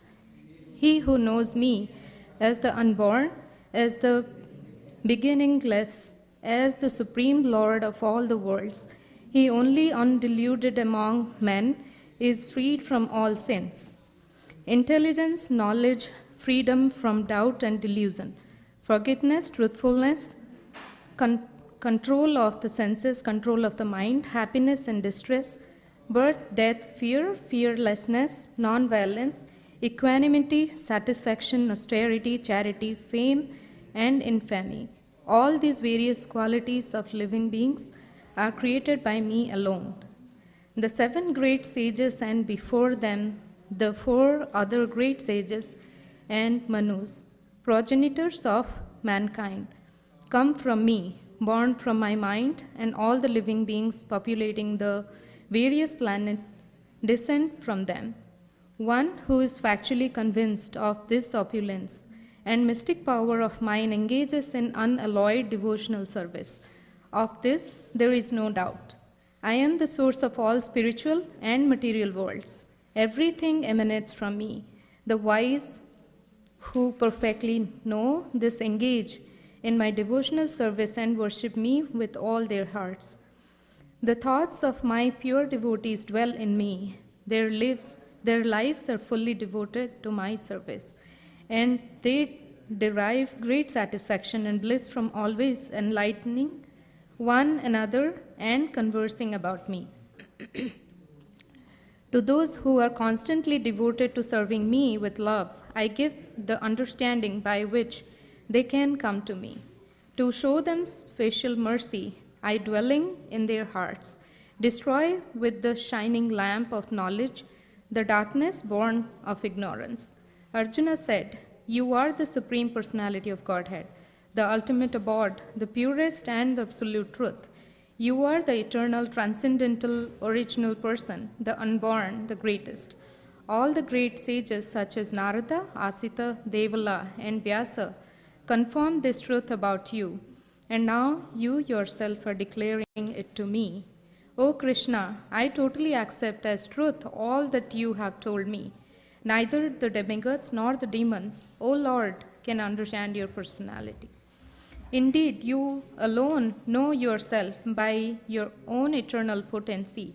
O Supreme Person, origin of all, Lord of all beings, God of gods, Lord of the universe, please tell me in detail of your divine opulences by which you pervade all these worlds. O Krishna, O Supreme Mystic, how shall I constantly think of you? And how shall I know you? In what various forms are you to be remembered, O Supreme Personality of Godhead? O Janardana, again, please describe in detail the mystic power of your opulences. I am never satiated in hearing about you. For the more I hear, the more I want to taste the nectar of your words. The Supreme Personality of Godhead said, yes, I will tell you of my splendorous manifestations, but only of those which are prominent, O Arjuna, for my opulence is limitless. I am the Super Soul, O Arjuna, seated in the hearts of all living entities. I am the beginning, the middle, and the end of all beings. Of the Adityas, I am Vishnu. Of the lights, I am the radiant sun. Of the Marutas, I am Marisi. And among the stars, I am the moon. Of the Vedas, I am the Samaveda. Of the demigods, I am Indra, the king of heaven. Of the senses, I am the mind. And in living beings, I am the living force, consciousness. Of all the Rudras, I am the Lord Shiva. Of the Yaksas and Rakshasas, I am the Lord of wealth, Kuvera. Of the Valsas, I am fire, Agni. And of mountains, I am Meru. Of priests, O Arjuna, know me to be the chief Brihaspati. Of generals, I am Kartikeya, and the bodies of water, I am the ocean. Of the great sages, I am Bhrigu. Of vibrations, I am transcendental Om. Of sacrifices, I am the chanting of the holy names, Japa. And of immovable things, I am the Himalayas. Of all trees, I am the banyan tree. And of the sages among the demigods, I am Narada. Of the Gandharvas, I am Chitraratha. And among perfected beings, I am the sage of Kapila. Of horses, know me to be Ucheshrava, produced during the churning of the ocean of the nectar. Of lordly elephants, I am Airavata, and among men, I am the monarch. Of weapons, I am the thunderbolt. Among cows, I am the Suravi. Of course, of causes for procreation, I am Kandarpa, the god of love. And of serpents, I am Vasuki. Of the many-hooded Nagas, I am Ananta. And among aquatics, I am the demigod Varuna. Of departed ancestors, I am Aryamaya. And among the dispensers of law, I am Yama, the lord of death. Among the Daitya demons, I am the devoted Prahlada. Among subduers, I am time. Among beasts, I am the lion. And among birds, I am Garuda. Of purifiers, I am the wind. Of the wielders of weapon, I am Rama. Of the fishes, I am the shark. And of flowing rivers, I am the Ganges. Of all creation, I am the beginning and the end, and also the middle of Arjuna. Of all sciences, I am the spiritual science of the self. And among logicians, I am the conclusive truth. Of letters, I am the letter A. And among compound words, I am the dual compound. I am also inexhaustible time and creators, I am Brahma. I am all devouring death, and I am the generating principle of all that is yet to be. Among women, I am fame, fortune, fine speech, memory, intelligence, steadfastness, and patience. Of the hymns, in the Samaveda, I am Brat Sama. And of poetry, I am the Gayatri. Of months, I am Margasira, November, December. And the seasons, I am the flower-bearing spring. I am also the gambling of chess. And of the splendid, I am the splendor. I am victory, I am adventure. And I am the strength of the strong. Of the descendants of Risni, I am Vasudeva. And of the Pandavas, I am Arjuna. Of the sages, I am Vyasa. And among great thinkers, I am Usana. Among all means of suppressing lawlessness, I am punishment. And of those who seek victory, I am morality. Of secret things, I am silence. And of the wise, I am the wisdom. Furthermore, O Arjuna, I am the generating seed of all existence. There is no being, moving or non-moving, that can exist without me. O mighty conqueror of enemies, there is no end to my divine manifestations. What I have spoken to you is but a mere indication of my infinite opulences. Know that all opulent, beautiful, and glorious creations spring from but a spark of my splendor. But what need is there, Arjuna, for all these detailed knowledge? With a single fragment of myself, I pervade and support this entire universe. Srila Prabhupada ki jai.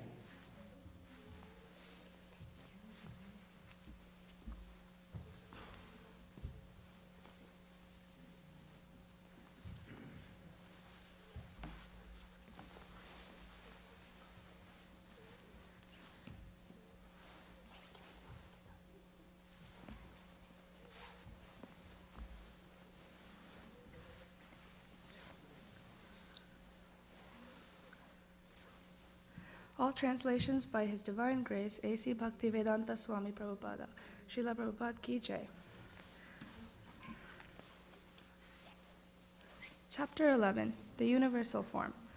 Arjuna said, "By my hearing the instructions you have kindly given me about these most confidential spiritual subjects, my illusion has now been dispelled. O lotus-eyed one, I have heard from you in detail about the appearance and disappearance of every living entity and have realized your inexhaustible glories.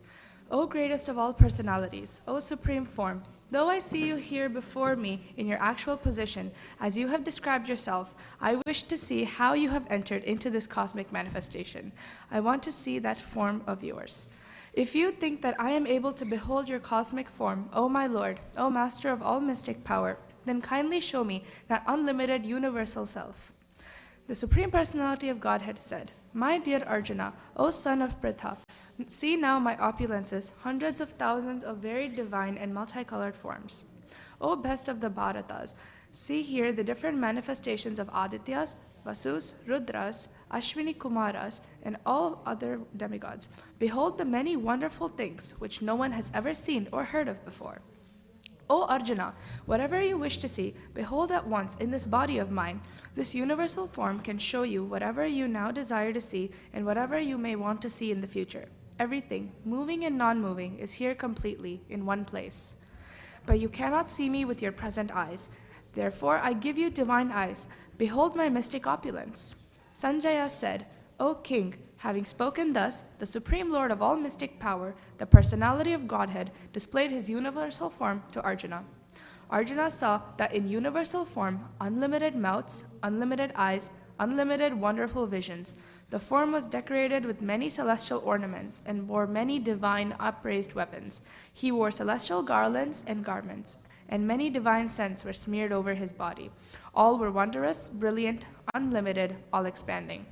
If hundreds of thousands of suns were to rise at once into the sky, their radiance might resemble the effulgence of the Supreme Person in that universal form.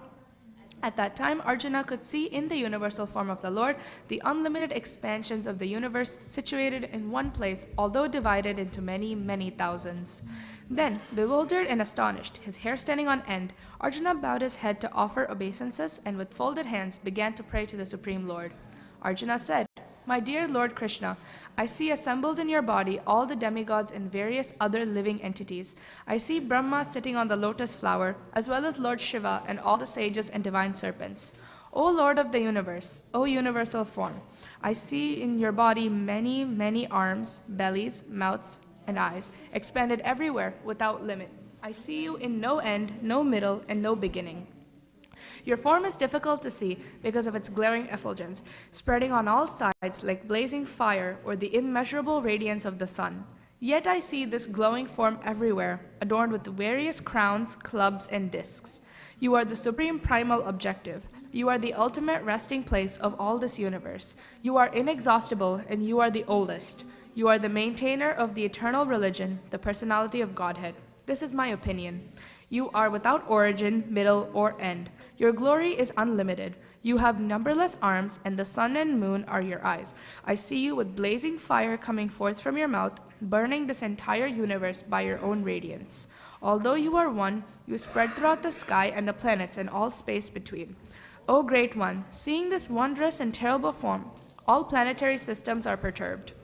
All the hosts of demigods are surrendering before you and entering into you. Some of them, very much afraid, are offering prayers with folded hands. Hosts of great sages and perfected beings, crying all peace, are praying to you by singing the Vedic hymns. All the various manifestations of Lord Shiva, the Adityas, the Vasus, the Sadhyas, the Vishvadevas, the two Ashvis, the Maruts, the forefathers, the Gandharvas, the Yakshas, the Asuras, and the perfected demigods are beholding you in wonder. O mighty armed one, all the planets with their demigods are disturbed at seeing your great form, with its many faces, eyes, arms, thighs, legs, and bellies, and your many terrible teeth. As they are disturbed, so am I. O all-pervading Vishnu, seeing you with your many radiant colors touching the sky, your gaping mouths, and your great glowing eyes, maintain my steadiness or equilibrium of mind. O Lord of Lords, O refuge of the world, please be gracious.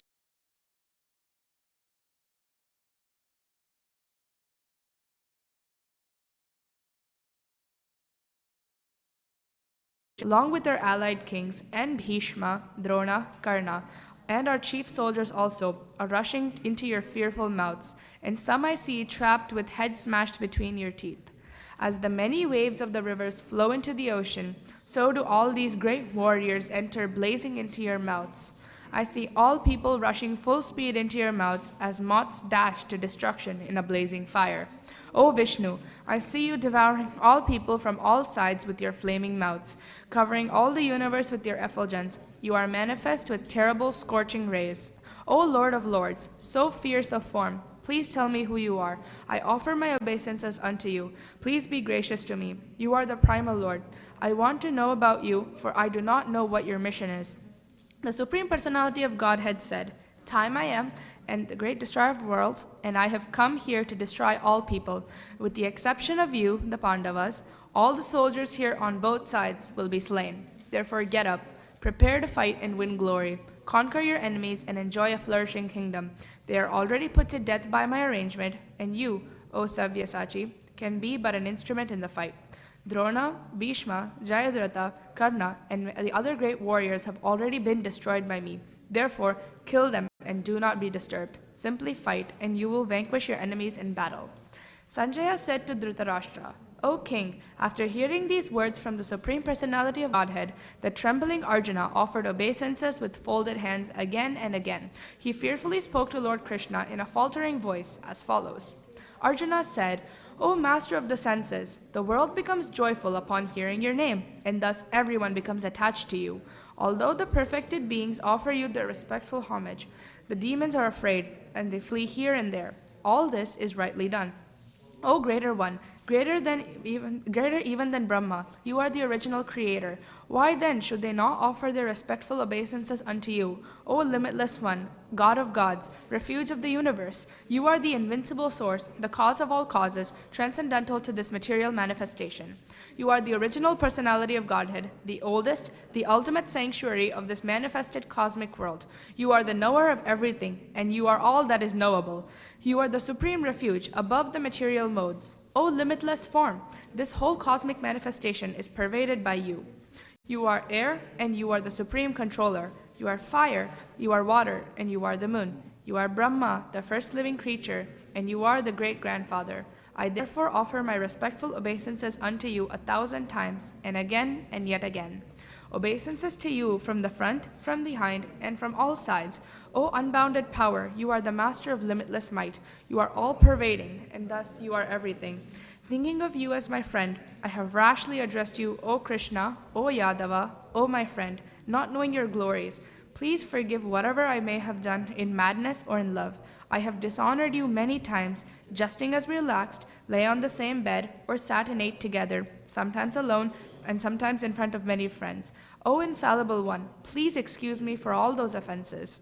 You are the father of this complete cosmic manifestation, of the moving and the non-moving. You are its worshipable chief, the supreme spiritual master. No one is greater than you, nor can anyone be one with you. How then could there be anyone greater than you within the three worlds, O Lord of immeasurable power? You are the supreme Lord, to be worshipped by every living being. Thus I fall down to offer you my respectful obeisances and ask your mercy. As a father tolerates the impudence of his son, a friend the impertinence of a friend, or the husband the familiarity of his wife, please tolerate the wrongs I may have done you. After seeing this universal form, which I have never seen before, I am gladdened, but at the same time my mind is disturbed with fear. Therefore, please bestow your grace upon me, and reveal again your form as the personality of Godhead, O Lord of Lords, O abode of the universe. O universal form, O thousand-armed Lord, I wish to see you in your four-armed form, with helmeted head and with club, wheel, conch, and lotus flower in your hands. I long to see you in that form. The Supreme Personality of Godhead said, My dear Arjuna, happily have I shown you, by my internal potency, the supreme universal form within the material world. No one before you has ever seen this primal form, unlimited and full of glaring effulgence. O best of the Kuru warriors, no one before you has ever seen this universal form of mine, for neither by studying the Vedas, nor by performing sacrifices, nor by charity, nor by pious activities, nor by severe penances can I be seen in this form in the material world. You have been perturbed and bewildered by seeing this horrible feature of mine. Now let it be finished. My devotee, be free again from all disturbances. With a peaceful mind, you can now see the form you desire. Sanjaya said to Dhritarashtra, the Supreme Personality of Godhead, Krishna, having thus spoken to Arjuna, displayed his real four-armed form and at last showed his two-armed form, thus encouraging the fearful Arjuna. When Arjuna thus saw Krishna in his original form, he said, O Janardana, seeing this human-like form, so very beautiful, I am now composed in mind, and I am restored to my original nature.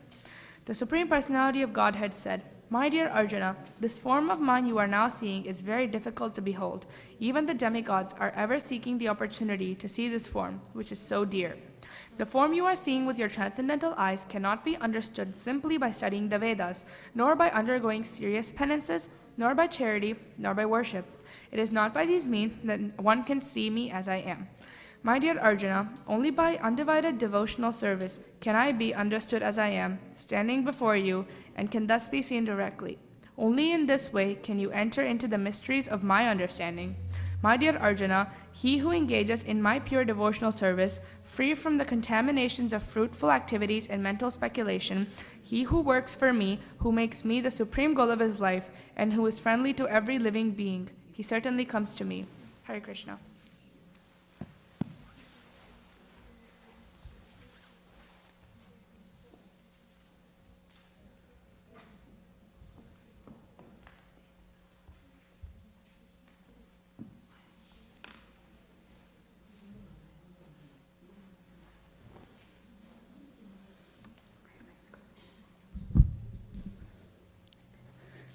Hare Krishna. All translations by His Divine Grace A.C. Bhaktivedanta Srila Prabhupada ki Jai. Chapter 12, Devotional Service. Arjuna inquired, which are considered to be more perfect, those who are always properly engaged in your devotional service, or those who worship the impersonal Brahman, the unmanifested? The Supreme Personality of Godhead said, those who fix their minds on my personal form and are always engaged in worshipping me with greatest and transcendental faith are considered by me to be most perfect.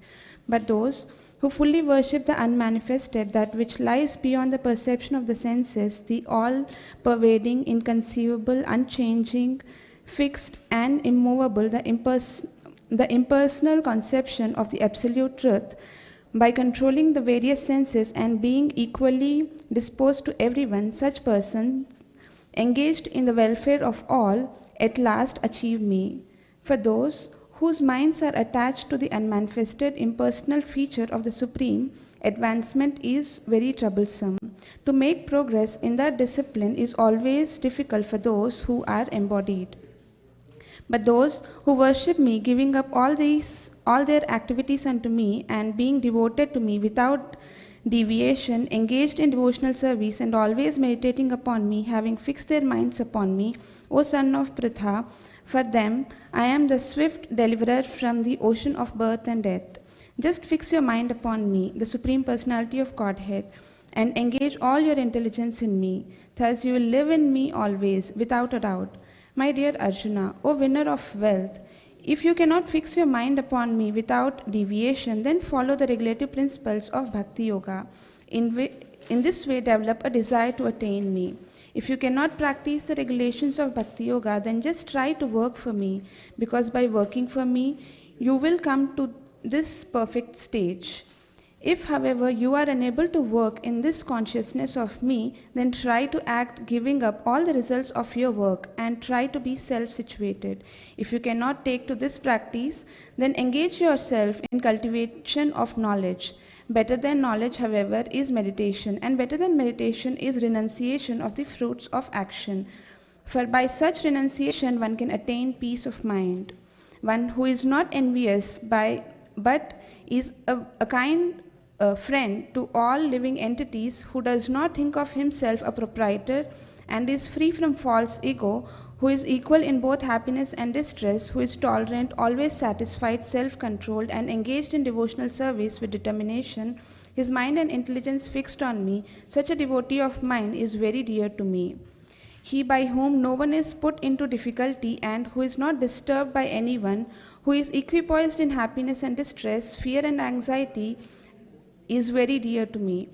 My devotee who is not dependent on the ordinary course of activities, who is pure, expert, without cares, free from all pains, and not striving for some result, is very dear to me.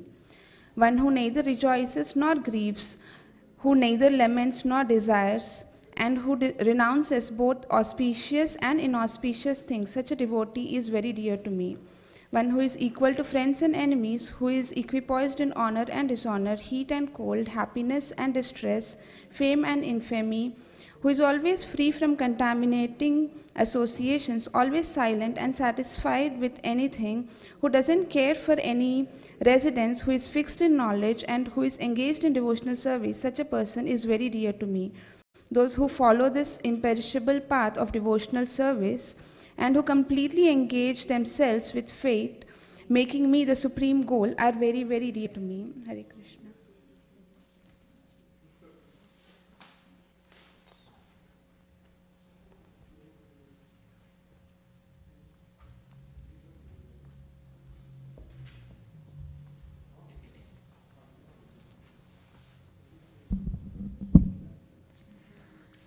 Hare Krishna, Bhagavad Gita, chapter 13, the nature, the enjoyer, the consciousness.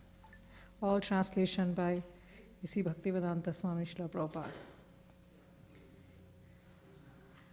Arjun said, "O my dear Krishna, I wish to know about Prakriti, nature, Purusha, the enjoyer, and the field and the knower of the field, and of knowledge and the object of knowledge." The Supreme Personality of Godhead said, "This body, O son of Kunti, is called the field, and one who knows this body is called the knower of the field. O scion of Bharata, you should understand that I am also the knower in all bodies, and to understand this body and its knower is called knowledge. That is my opinion. Now please hear my brief description of this field of activity and how it is constituted, what its changes are, whence it is produced, who that knower of the field of activities is, and what his influences are. That knowledge of the field of activities and of the knower of activities is described by various sages in various Vedic writings. It is specially presented in Vedanta Sutra with all reasoning as to cause and effect. The 5 great elements, false ego, intelligence, the unmanifested, the 10 senses and the mind, the 5 senses objects, desire, hatred, happiness, distress, the aggregate, the life symptoms and convictions, all these are considered in some the field of activities and its interaction. Humility, pridelessness, non-violence, tolerance, simplicity, approaching a bona fide spiritual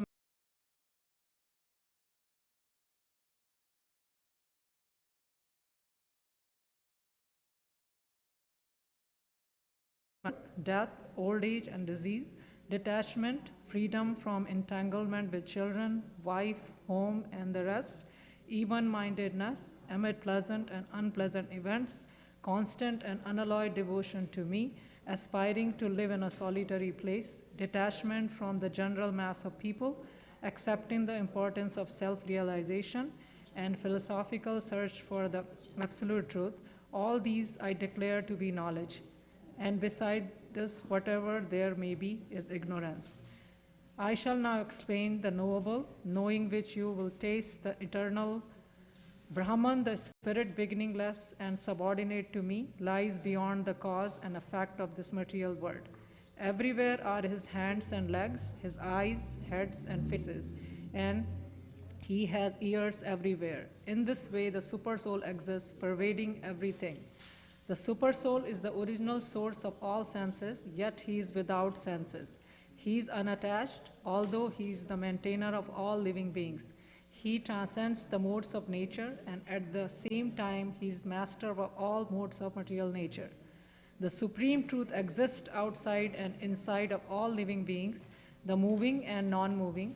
Because he is subtle, he is beyond power of the material senses to see or to know. Although far, far away, he is also near to all.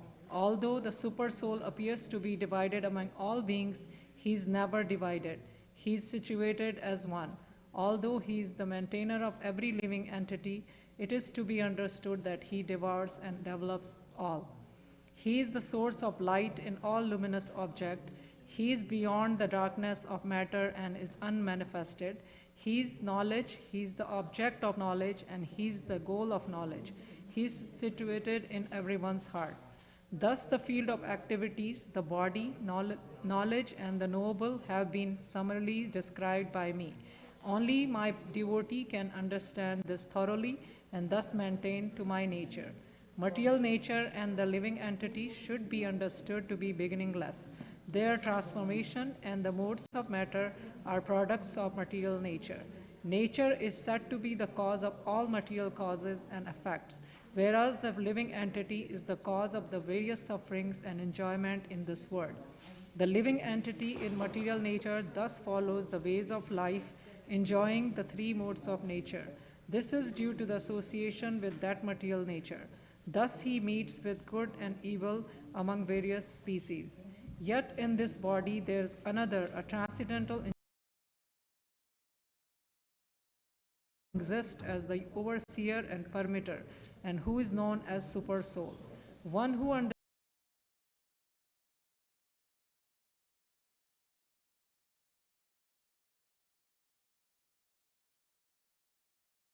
here again, regardless of his present position. Some perceive the Super Soul within themselves through meditation, others through the cultivation of knowledge, and still others through working without fruitive desires. Again, there are those, although not conversant in spiritual knowledge, begin to worship the Supreme upon hearing about him from others. Because of their tendency to hear from authorities, they also transcend the path of birth and death. O chief of the Bharatas, know that whatever you see in existence, both the moving and the non-moving, is only a combination of the field of activities and the knower of the field. One who sees the Super Soul accompanying the individual soul in all bodies, and who understands that neither the soul nor the Super Soul within the destructible body is ever as destroyed, actually sees. One who sees the Super Soul equally present everywhere in every living being does not degrade himself by his mind. Thus he approaches the transcendental destination. One who can see that all activities are performed by the body, which is created of material nature, and sees that the self does nothing actually sees. When a sensible man ceases to see different identities due to the different material bodies and he sees how beings are expanded everywhere, he attains to the Brahman conception. Those with the vision of eternity can see that the imperishable soul is the transcendental, eternal, and beyond the modes of nature. Despite contact with the material body, O Arjun, the soul neither does anything nor it is entangled.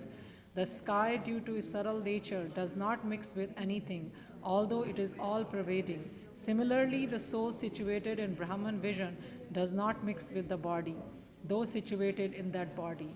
O son of Bharata, as the sun alone illuminates all this universe, so does the living entity, one within the body, illuminate the entire body by consciousness.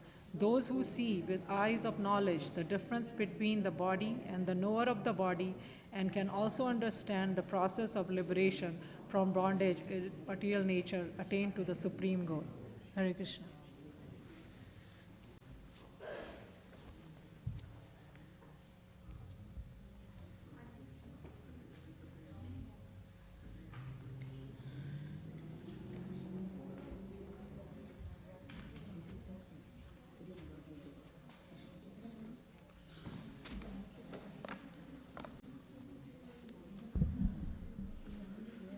Hare Krishna. Chapter 14, the three modes of material nature.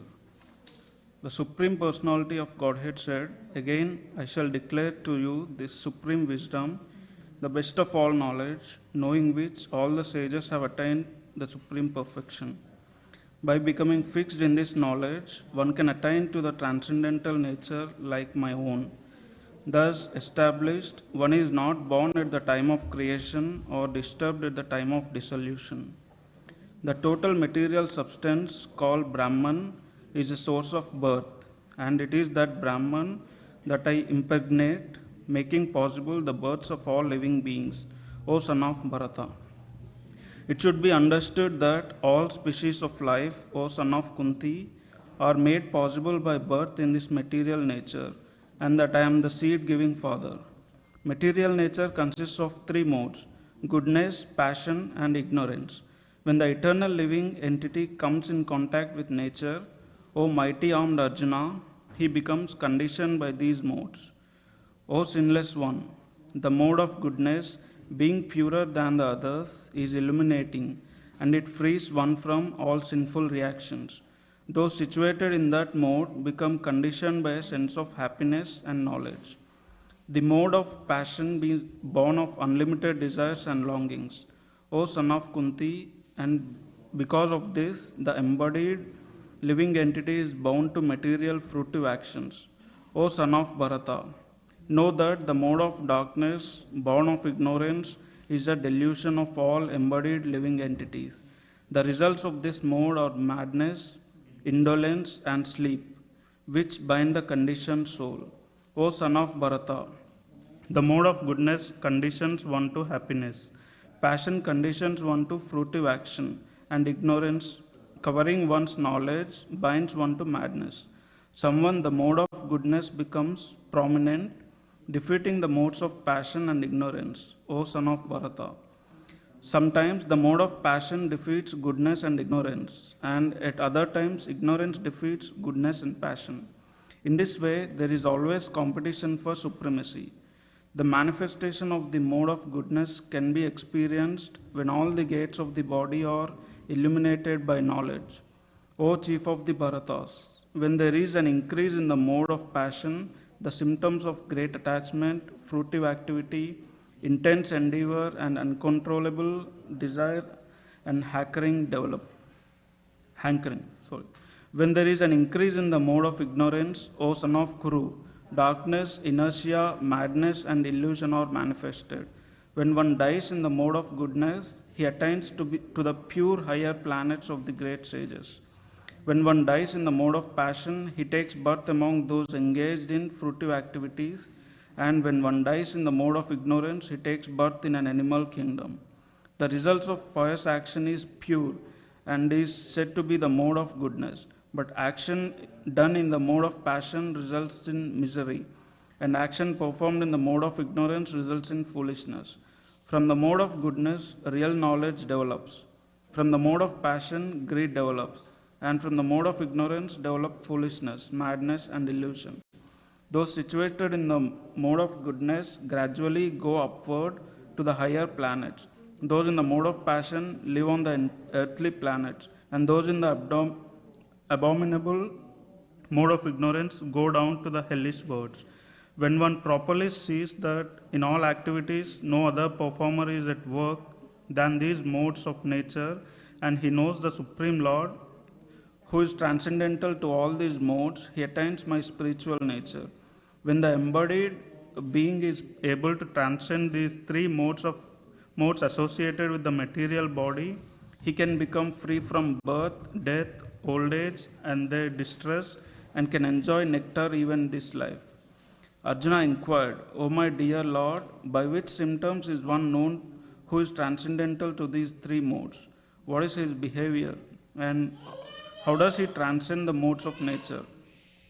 The Supreme Personality of Godhead said, O son of Pandu, he who does not hate illumination, attachment, and delusion when they are present or long for them when they disappear, who is unwavering and undisturbed through all these reactions of the material qualities, remaining neutral and transcendental, knowing that the modes alone are active, who is situated in the self and regards alike happiness and distress, who looks upon a lump of earth, a stone, and a piece of gold with an equal eye, who is equal toward the desirable and the undesirable, who is steady, situated equally well in praise and blame, honor and dishonor, who treats alike both friend and enemy, and who has renounced all material activities. Such a person is said to have transcended the modes of nature. One who engages in full devotional service, unfailing in all circumstances, at once transcends the modes of material nature and thus comes to the level of Brahman. And am the basis of the impersonal Brahman, which is immortal, imperishable, and eternal, and is a constitutional position of ultimate happiness. Hare Krishna.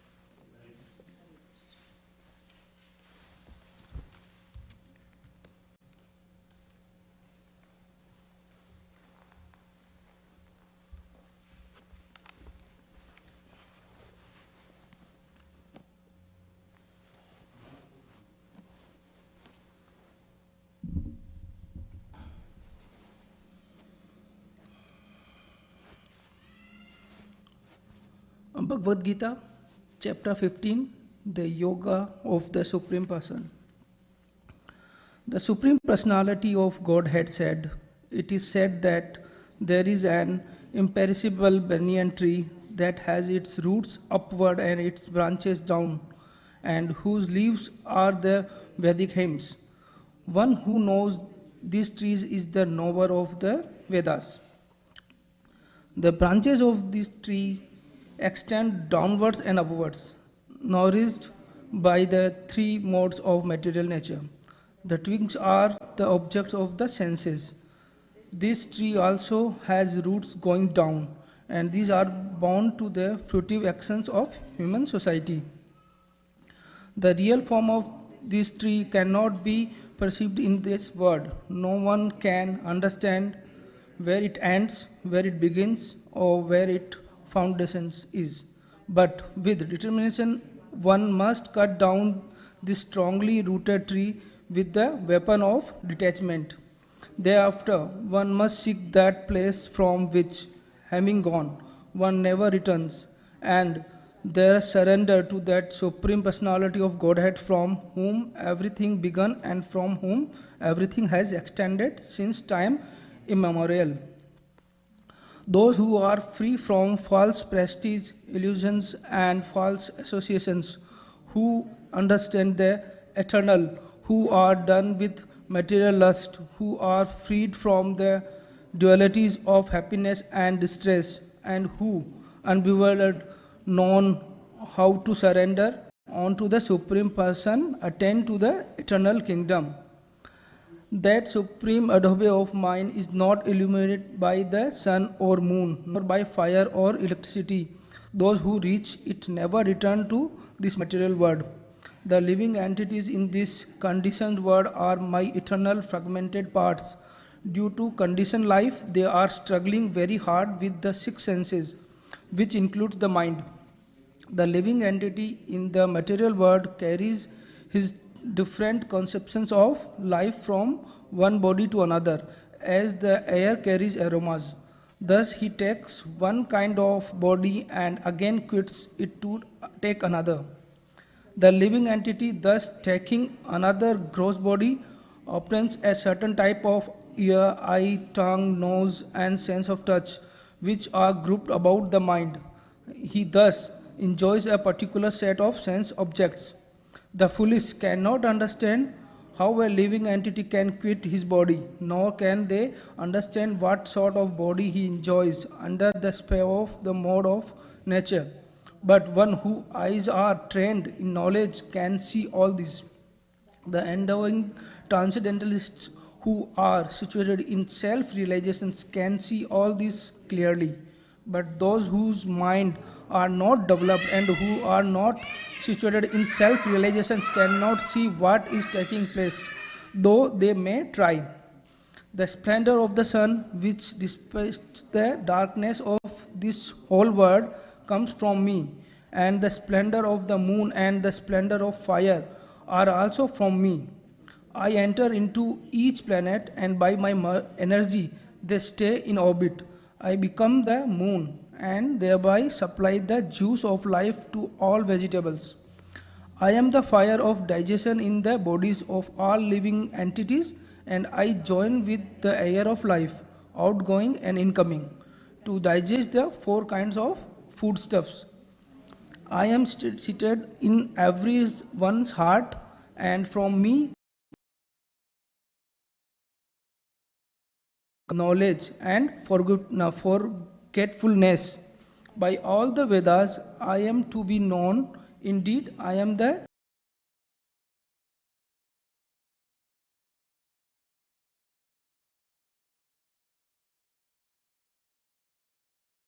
word, every living entity is fabule, and in the spiritual world, every living entity is called infabule.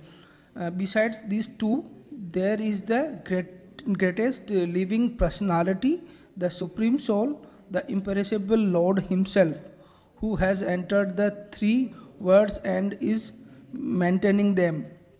Because I am transcendental beyond both the fable and infable, and because I am the greatest, I am celebrated both in the word and in the Vedas as the Supreme Person. Whoever knows me as the Supreme Personality of Godhead without doubting is the knower of everything. He therefore engages himself in full devotional services to me, O son of Bharata. This is the most confidential part of the Vedic scriptures, O sinless one, and it is disclosed now by me. Whoever understands this will become wise, and his endeavors will known perfections. Hare Krishna.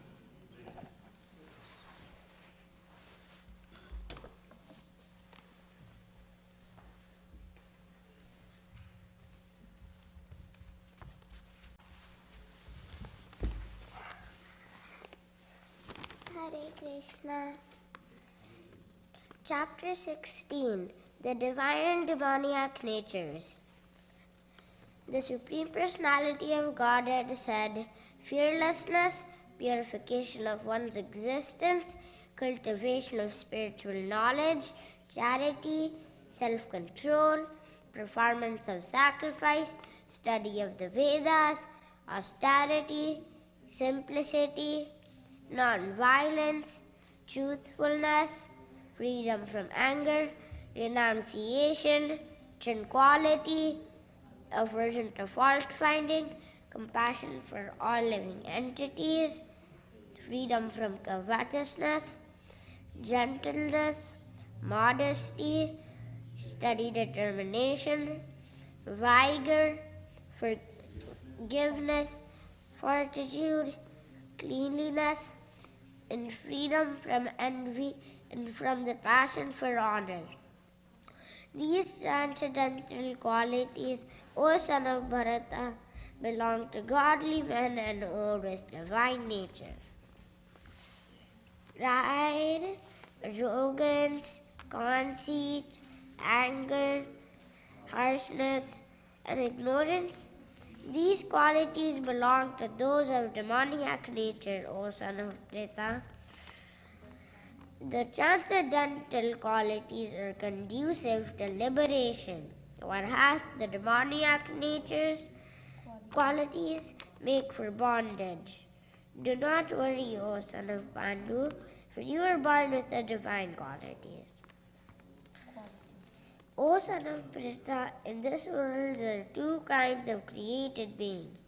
One is called divine, the other demoniac. I've already explained to you at the length of the divine qualities. Now hear from me the demoniac.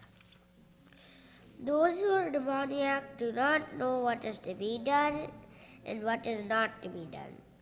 Neither cleanliness, nor proper behavior, nor truth is found in them. They say that this world is unreal with no foundation, no God in control.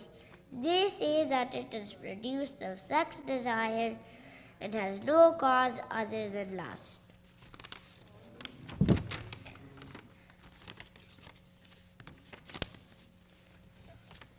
Following such conclusions, the demoniac who are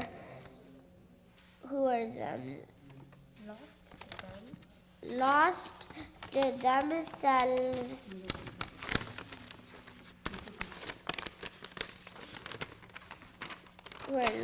themselves and who have no intelligence engage in unbeneficial, horrible works meant to destroy the world.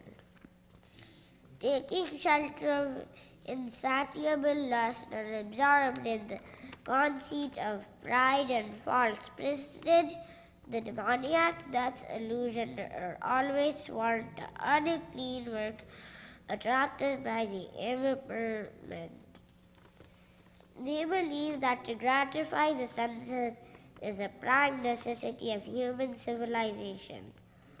Thus, until the end of life, their anxiety is immeasurable, bound by a network of hundreds of thousands of desires and absorbed in lust and anger. They secure money by legal means, presents gratification. The demoniac person thinks, so much wealth do I have today, and I will gain more according to my schemes. So much is mine now, and it will increase in the future, more and more.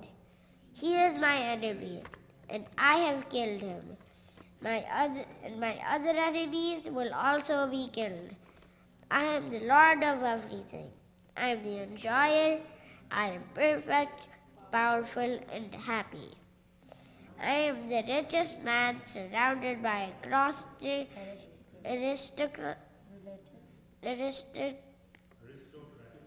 aristocratic relatives. There's none so powerful and happy as I am. I shall perform sacrifices, I shall give some charity, and thus I shall rejoice in this way. Such persons are deluded by ignorance, thus perplexed by various anxieties and bound by a network of illusions. They become too strongly attached to sense enjoyment and fall down into hell. Bewildered by false ego,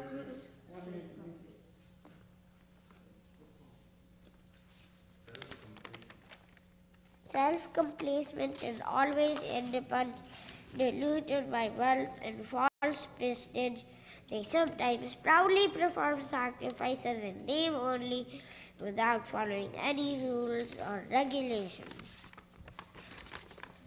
Bewildered by false ego, strength, pride, lust, and anger, the demons become envious of the Supreme Personality of Godhead, who is situated in their own bodies and in the bodies of others, and blaspheme against the real religion. Those who are envious and mischievous, who are lost among men, I perpetually cast into the ocean of material existence, into various demoniac species of life. Attaining repeated birth among the species of demoniac life, O son of Kunti, such persons can never approach me. Gradually they sink down into the most abominable type of existence. There are 3 gates leading to this hell: lust, anger, and greed. Every sane man should give these up, for they lead to degradation of the soul. The man who has escaped these 3 gates of hell, O son of Kunti, performs acts conducive to self-realization and thus gradually attains the supreme destination. He who discards spiritual injunctions and acts according to his own whims attains neither perfection, nor happiness, nor the supreme destination. One should therefore understand what is duty and what is not duty by the regulations of the scriptures. Knowing such rules and regulations, one should act so that he may gradually be elevated. Hare Krishna.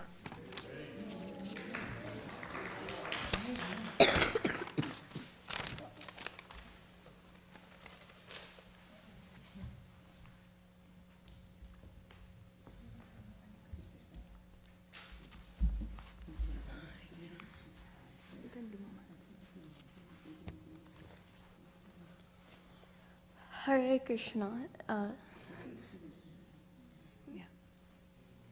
Hare Krishna, Chapter 17, The Divisions of Faith.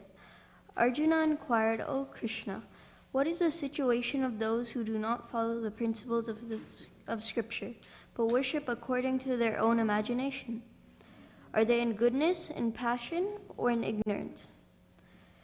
The Supreme Personality of Godhead said, according to the modes of nature acquired by the embodied soul, one's faith can be of 3 kinds: in goodness, in passion, or in ignorance. Now hear about this.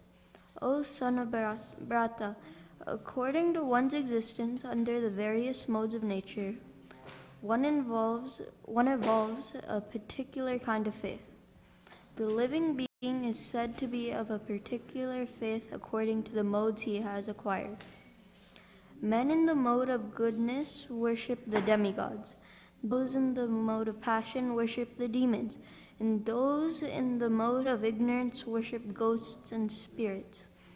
Those who undergo severe austerities and penances not recommend in the scriptures performing them out of pride and egoism, who are impelled by lust and attachment, who are foolish and who torture the material elements of the body as well as the super soul dwelling within, are known to be as demons. Even the food each person prefers is of 3 kinds. According to the 3 modes of material nature, the same is true of sacrifices, austerities, and charity. Now here are the distinctions between them. Food dear to those in the mode of goodness increase the duration of life, purify one's existence and give strength, health, happiness, satisfaction. Such foods are juicy, fatty, wholesome, and pleasing to the heart. Foods that are too bitter, too sour, salty, hot, pungent, dry, and burning are dear to those in the mode of passion. Such foods cause distress, misery, and disease. Food prepared more than 3 hours before being eaten, food that is tasteless, decomposed, and putrid, and food consisting of remains and untouchable things is dear to those in the mode of darkness.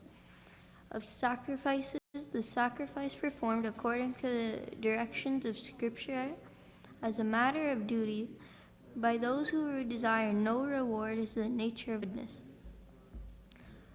But the sacrifice performed for some material benefit or for the sake of pride, O chief of the Bharats, you should know to be in the mode of passion.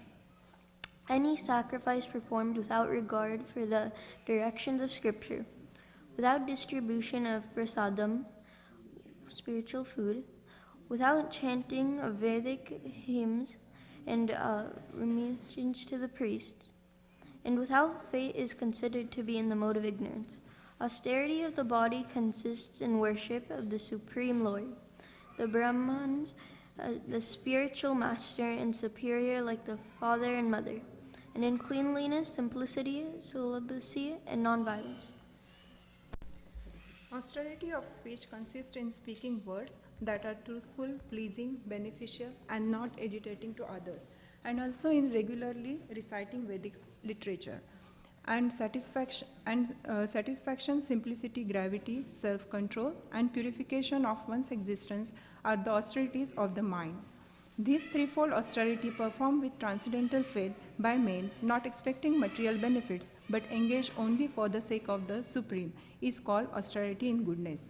Penance performed out of pride and for the sake of gaining respect, honor, and worship is said to be in the mode of passion. It is neither stable nor permanent. Penance performed out of foolishness with self-torture or to destroy or injure others is said to be in the mode of ignorance. Charity given out of duty without expectation of return at the proper time and place and to a worthy person is considered to be in the mode of goodness. But charity performed with the expectation of some return or with a desire of fruitive results or in grudging mood is said to be charity in the mode of passion. And charity performed at an impure place, at an improper time, to unworthy person or without proper attention and respect is said to be in the mode of ignorance. From the beginning of creation, the three words Om, Tat, Sat were used to indicate the supreme absolute truth. These three symbolic representations were used by Brahmanas while chanting the hymns of the Vedas and during sacrifices for the satisfaction of the Supreme. Therefore, transcendentalists undertaking performances of sacrifice, charity, and penance is in accordance with scriptural regulations begin always with Om to attain the Supreme. Without desiring fruitive results, one should perform various kinds of sacrifice, penance, and charity with the word Tat. The purpose of such transcendental activities is to get free from material entanglement. The absolute truth is the objective of devotional sacrifice, and it is indicated by the word Sat. The performer of such sacrifice is also called Sat, as are all works of sacrifice, penance, and charity which, true to the absolute nature, are performed to please the Supreme Person, O son of Pritha.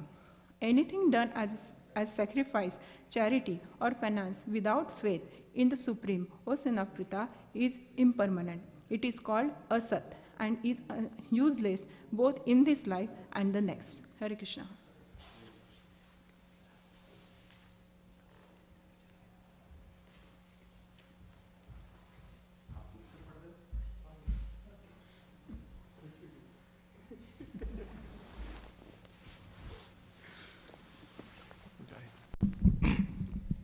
Hare Krishna, chapter 18. Conclusion, the perfection of renunciation. Arjuna said, O mighty armed one, I wish to understand the purpose of renunciation, Tyaga, and of the renounced order of life, Sannyas, or killer of the Keshi demon, master of the senses. The Supreme Personality of Godhead said, the giving up of activities that are based on material desire is what great learned men call the renounced order of life, Sannyas. And giving up the results of all activities is what the wise call renunciation, Tyaga.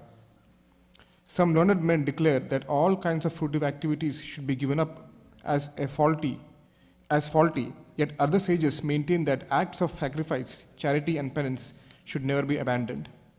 O best of the Bharatas, now hear my judgment about renunciation. O tiger among men, renunciation is declared in the scriptures to be of three kinds. Acts of sacrifice, charity, and penance are not to be given up. They must be performed. Indeed, sacrifice, charity, and penance purify even the great souls. All these activities should be performed without attachment or any expectation of result. They should be performed as a matter of duty, O son of Pritha. That is my final opinion. Prescribed duties should never be renounced. If one gives up his prescribed duties because of illusion, Such renunciation is said to be in the mode of ignorance. Anyone who gives up prescribed duties as troublesome or out of fear of bodily discomfort is said to have renounced in the mode of passion. Such action never leads to the elevation of renunciation. O Arjuna, when one performs his prescribed duty only because it ought to be done and renounces all material association and all attachment to the fruit, his renunciation is said to be in the mode of goodness. The intelligent renouncer, situated in the mode of goodness, neither hateful of inauspicious work nor attached to the auspicious work, has no doubts about work. It is indeed impossible for an embodied being to give up all activities, but he who renounces the fruits of action is called one who has truly renounced. For one who is not renounced, the threefold fruits of action, desirable, undesirable, and mixed, accrue after death. But those who are in the renounced order of life have no such result to suffer or enjoy. O mighty armed Arjuna, according to the Vedanta, there are 5 causes for the accomplishment of all action. Now learn of these from me. The place of action, the body, the performer, the various senses, the many different kinds of endeavor, and ultimately the super soul. These are the 5 factors of action. Whatever right or wrong action a man performs by body, mind, or speech is caused by these 5 factors. Therefore, one who thinks himself the only doer, not considering the 5 factors, is certainly not very intelligent and cannot see things. One who is not motivated by false ego, whose intelligence is not entangled, and though he kills men in this world, does not kill, nor is he bound by his actions. According to the 3 different modes of material nature, there are 3 kinds of knowledge, action, and performer of action.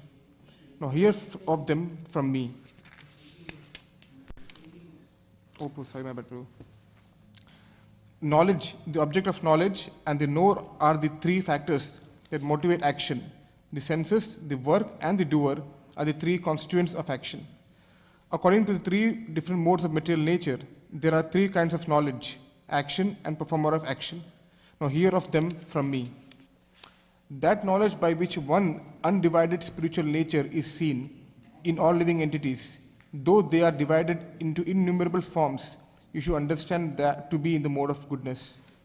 That knowledge by which one sees that in every different body there is a different type of living entity, you should understand to be in the mode of passion.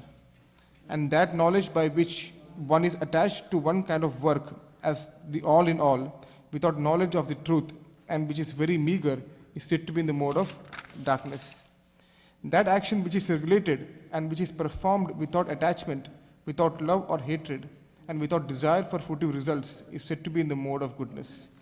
But action performed with great effort by one seeking to gratify his desires and enacted from a sense of false ego is called action in the mode of passion.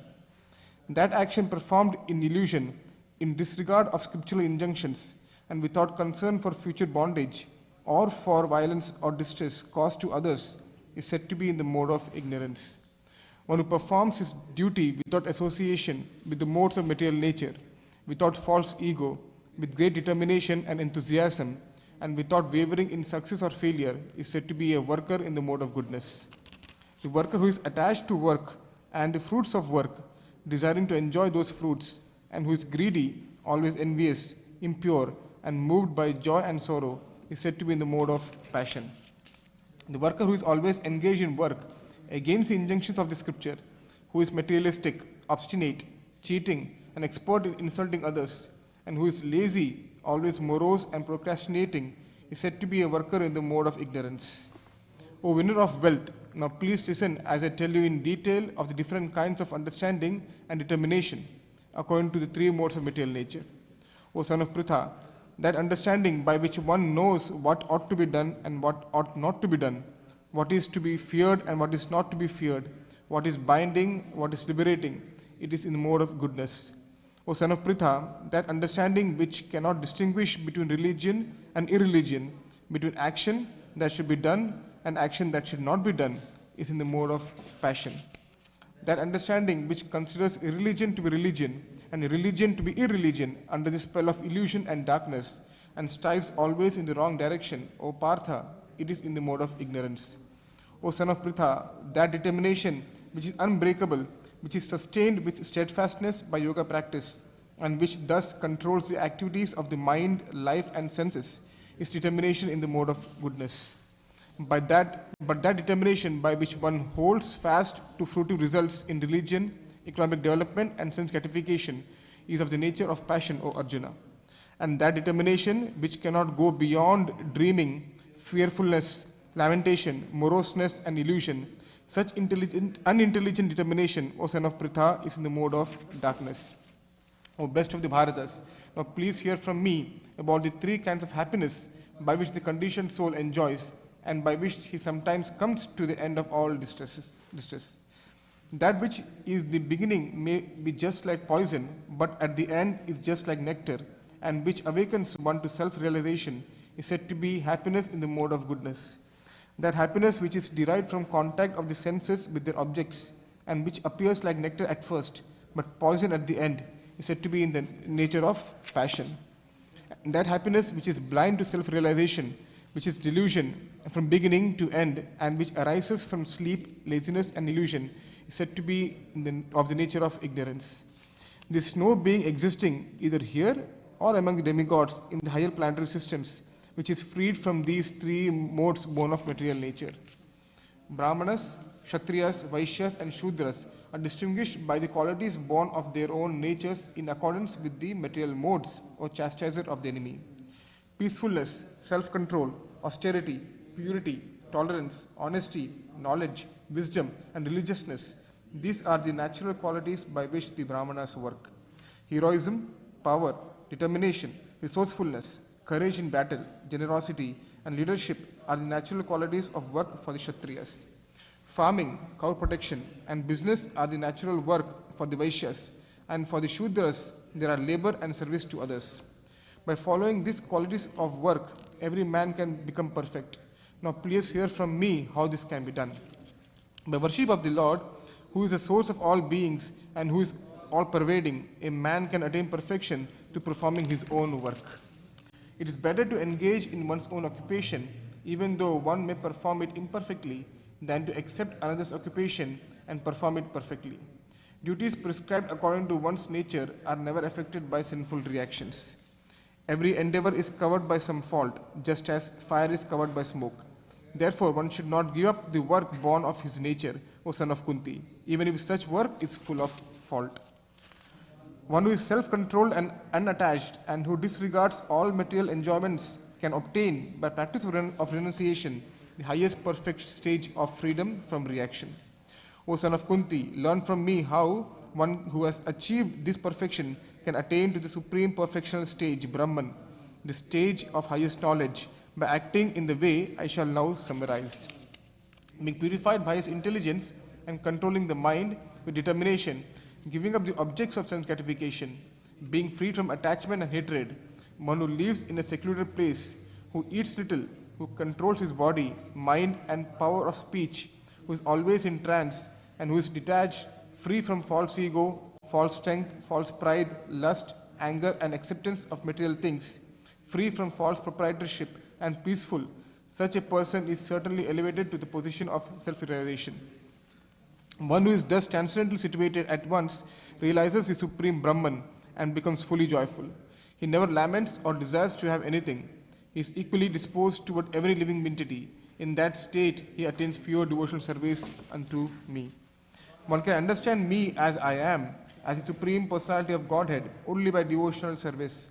And when one is in full consciousness of me by such devotion, he can enter into the kingdom of God.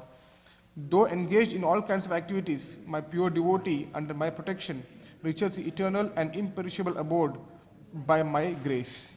In all activities, just depend upon me and work always under my protection. In such devotional service, be fully conscious of me.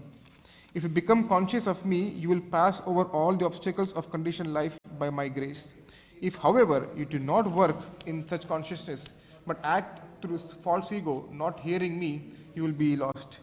If you do not act according to my direction and do not fight, then you will be falsely directed.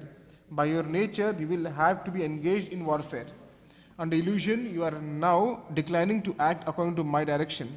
but compelled by the work born of your own nature, you will act all the same, O son of Kunti. The Supreme Lord is situated in everyone's heart, O Arjuna, and is directing the wandering of all living entities, who are seated as on a machine made of the material energy. O son of Bharata, surrender unto him utterly. By his grace, you will attain transcendental peace and the supreme and eternal abode. Thus I have explained to you knowledge still more confidential. Deliberate on this fully, and then do what you wish to do. Because you are my very dear friend, and speaking to you my supreme instruction, the most confidential knowledge of all, hear this from me, for it is for your benefit. Always think of me, become my devotee, worship me, and offer your homage unto me. Thus you will come to me without fail. I promise you this because you are my very dear friend. Abandon all varieties of religion and just surrender unto me. I shall deliver you from all sinful reactions. Do not fear. This confidential knowledge may never be explained to those who are not austere or devoted or engaged in devotional service, nor to one who is envious of me. For one who explains his supreme secret to the devotees, pure devotional service is guaranteed, and at the end he will come back to me. There is no servant in this world more dear to me than he, nor will there ever be one more dear. And I declare that he who studies this sacred conversation of ours worships me by his intelligence. And one who listens with faith and without envy becomes free from sinful reactions and attains to the auspicious planets where the pious dwell. O son of Pritha, O conqueror of wealth, have you heard this with an attentive mind? And are your ignorance and illusions now dispelled? Arjuna said, My dear Krishna, or O infallible one, my illusion is now gone. I have regained my memory by your mercy. I am now firm and free from doubt, and I am prepared to act according to your instructions. Sanjaya said, Thus have I heard the conversation of two great souls, Krishna and Arjuna. And so wonderful is that message that my hair is standing on end. By the mercy of Vyas, I have heard these most confidential talks directly from the master of all mysticism, Krishna, who was speaking personally to Arjuna. O king, as I repeatedly recall this wondrous and holy dialogue between Krishna and Arjuna, I take pleasure being thrilled at every moment. O king, as I remember the wonderful form of Lord Krishna, I am struck with wonder more and more, and I rejoice again and again. Wherever there is Krishna, the master of all mystics, and wherever there is Arjuna, the supreme archer, there will also certainly be opulence, victory, extraordinary power and morality. That is my opinion. Bhagavad Gita ki jai. His divine grace, A.C. Bhaktivedanta Swami Srila Prabhupada ki jai. Hare Krishna. Ki jai.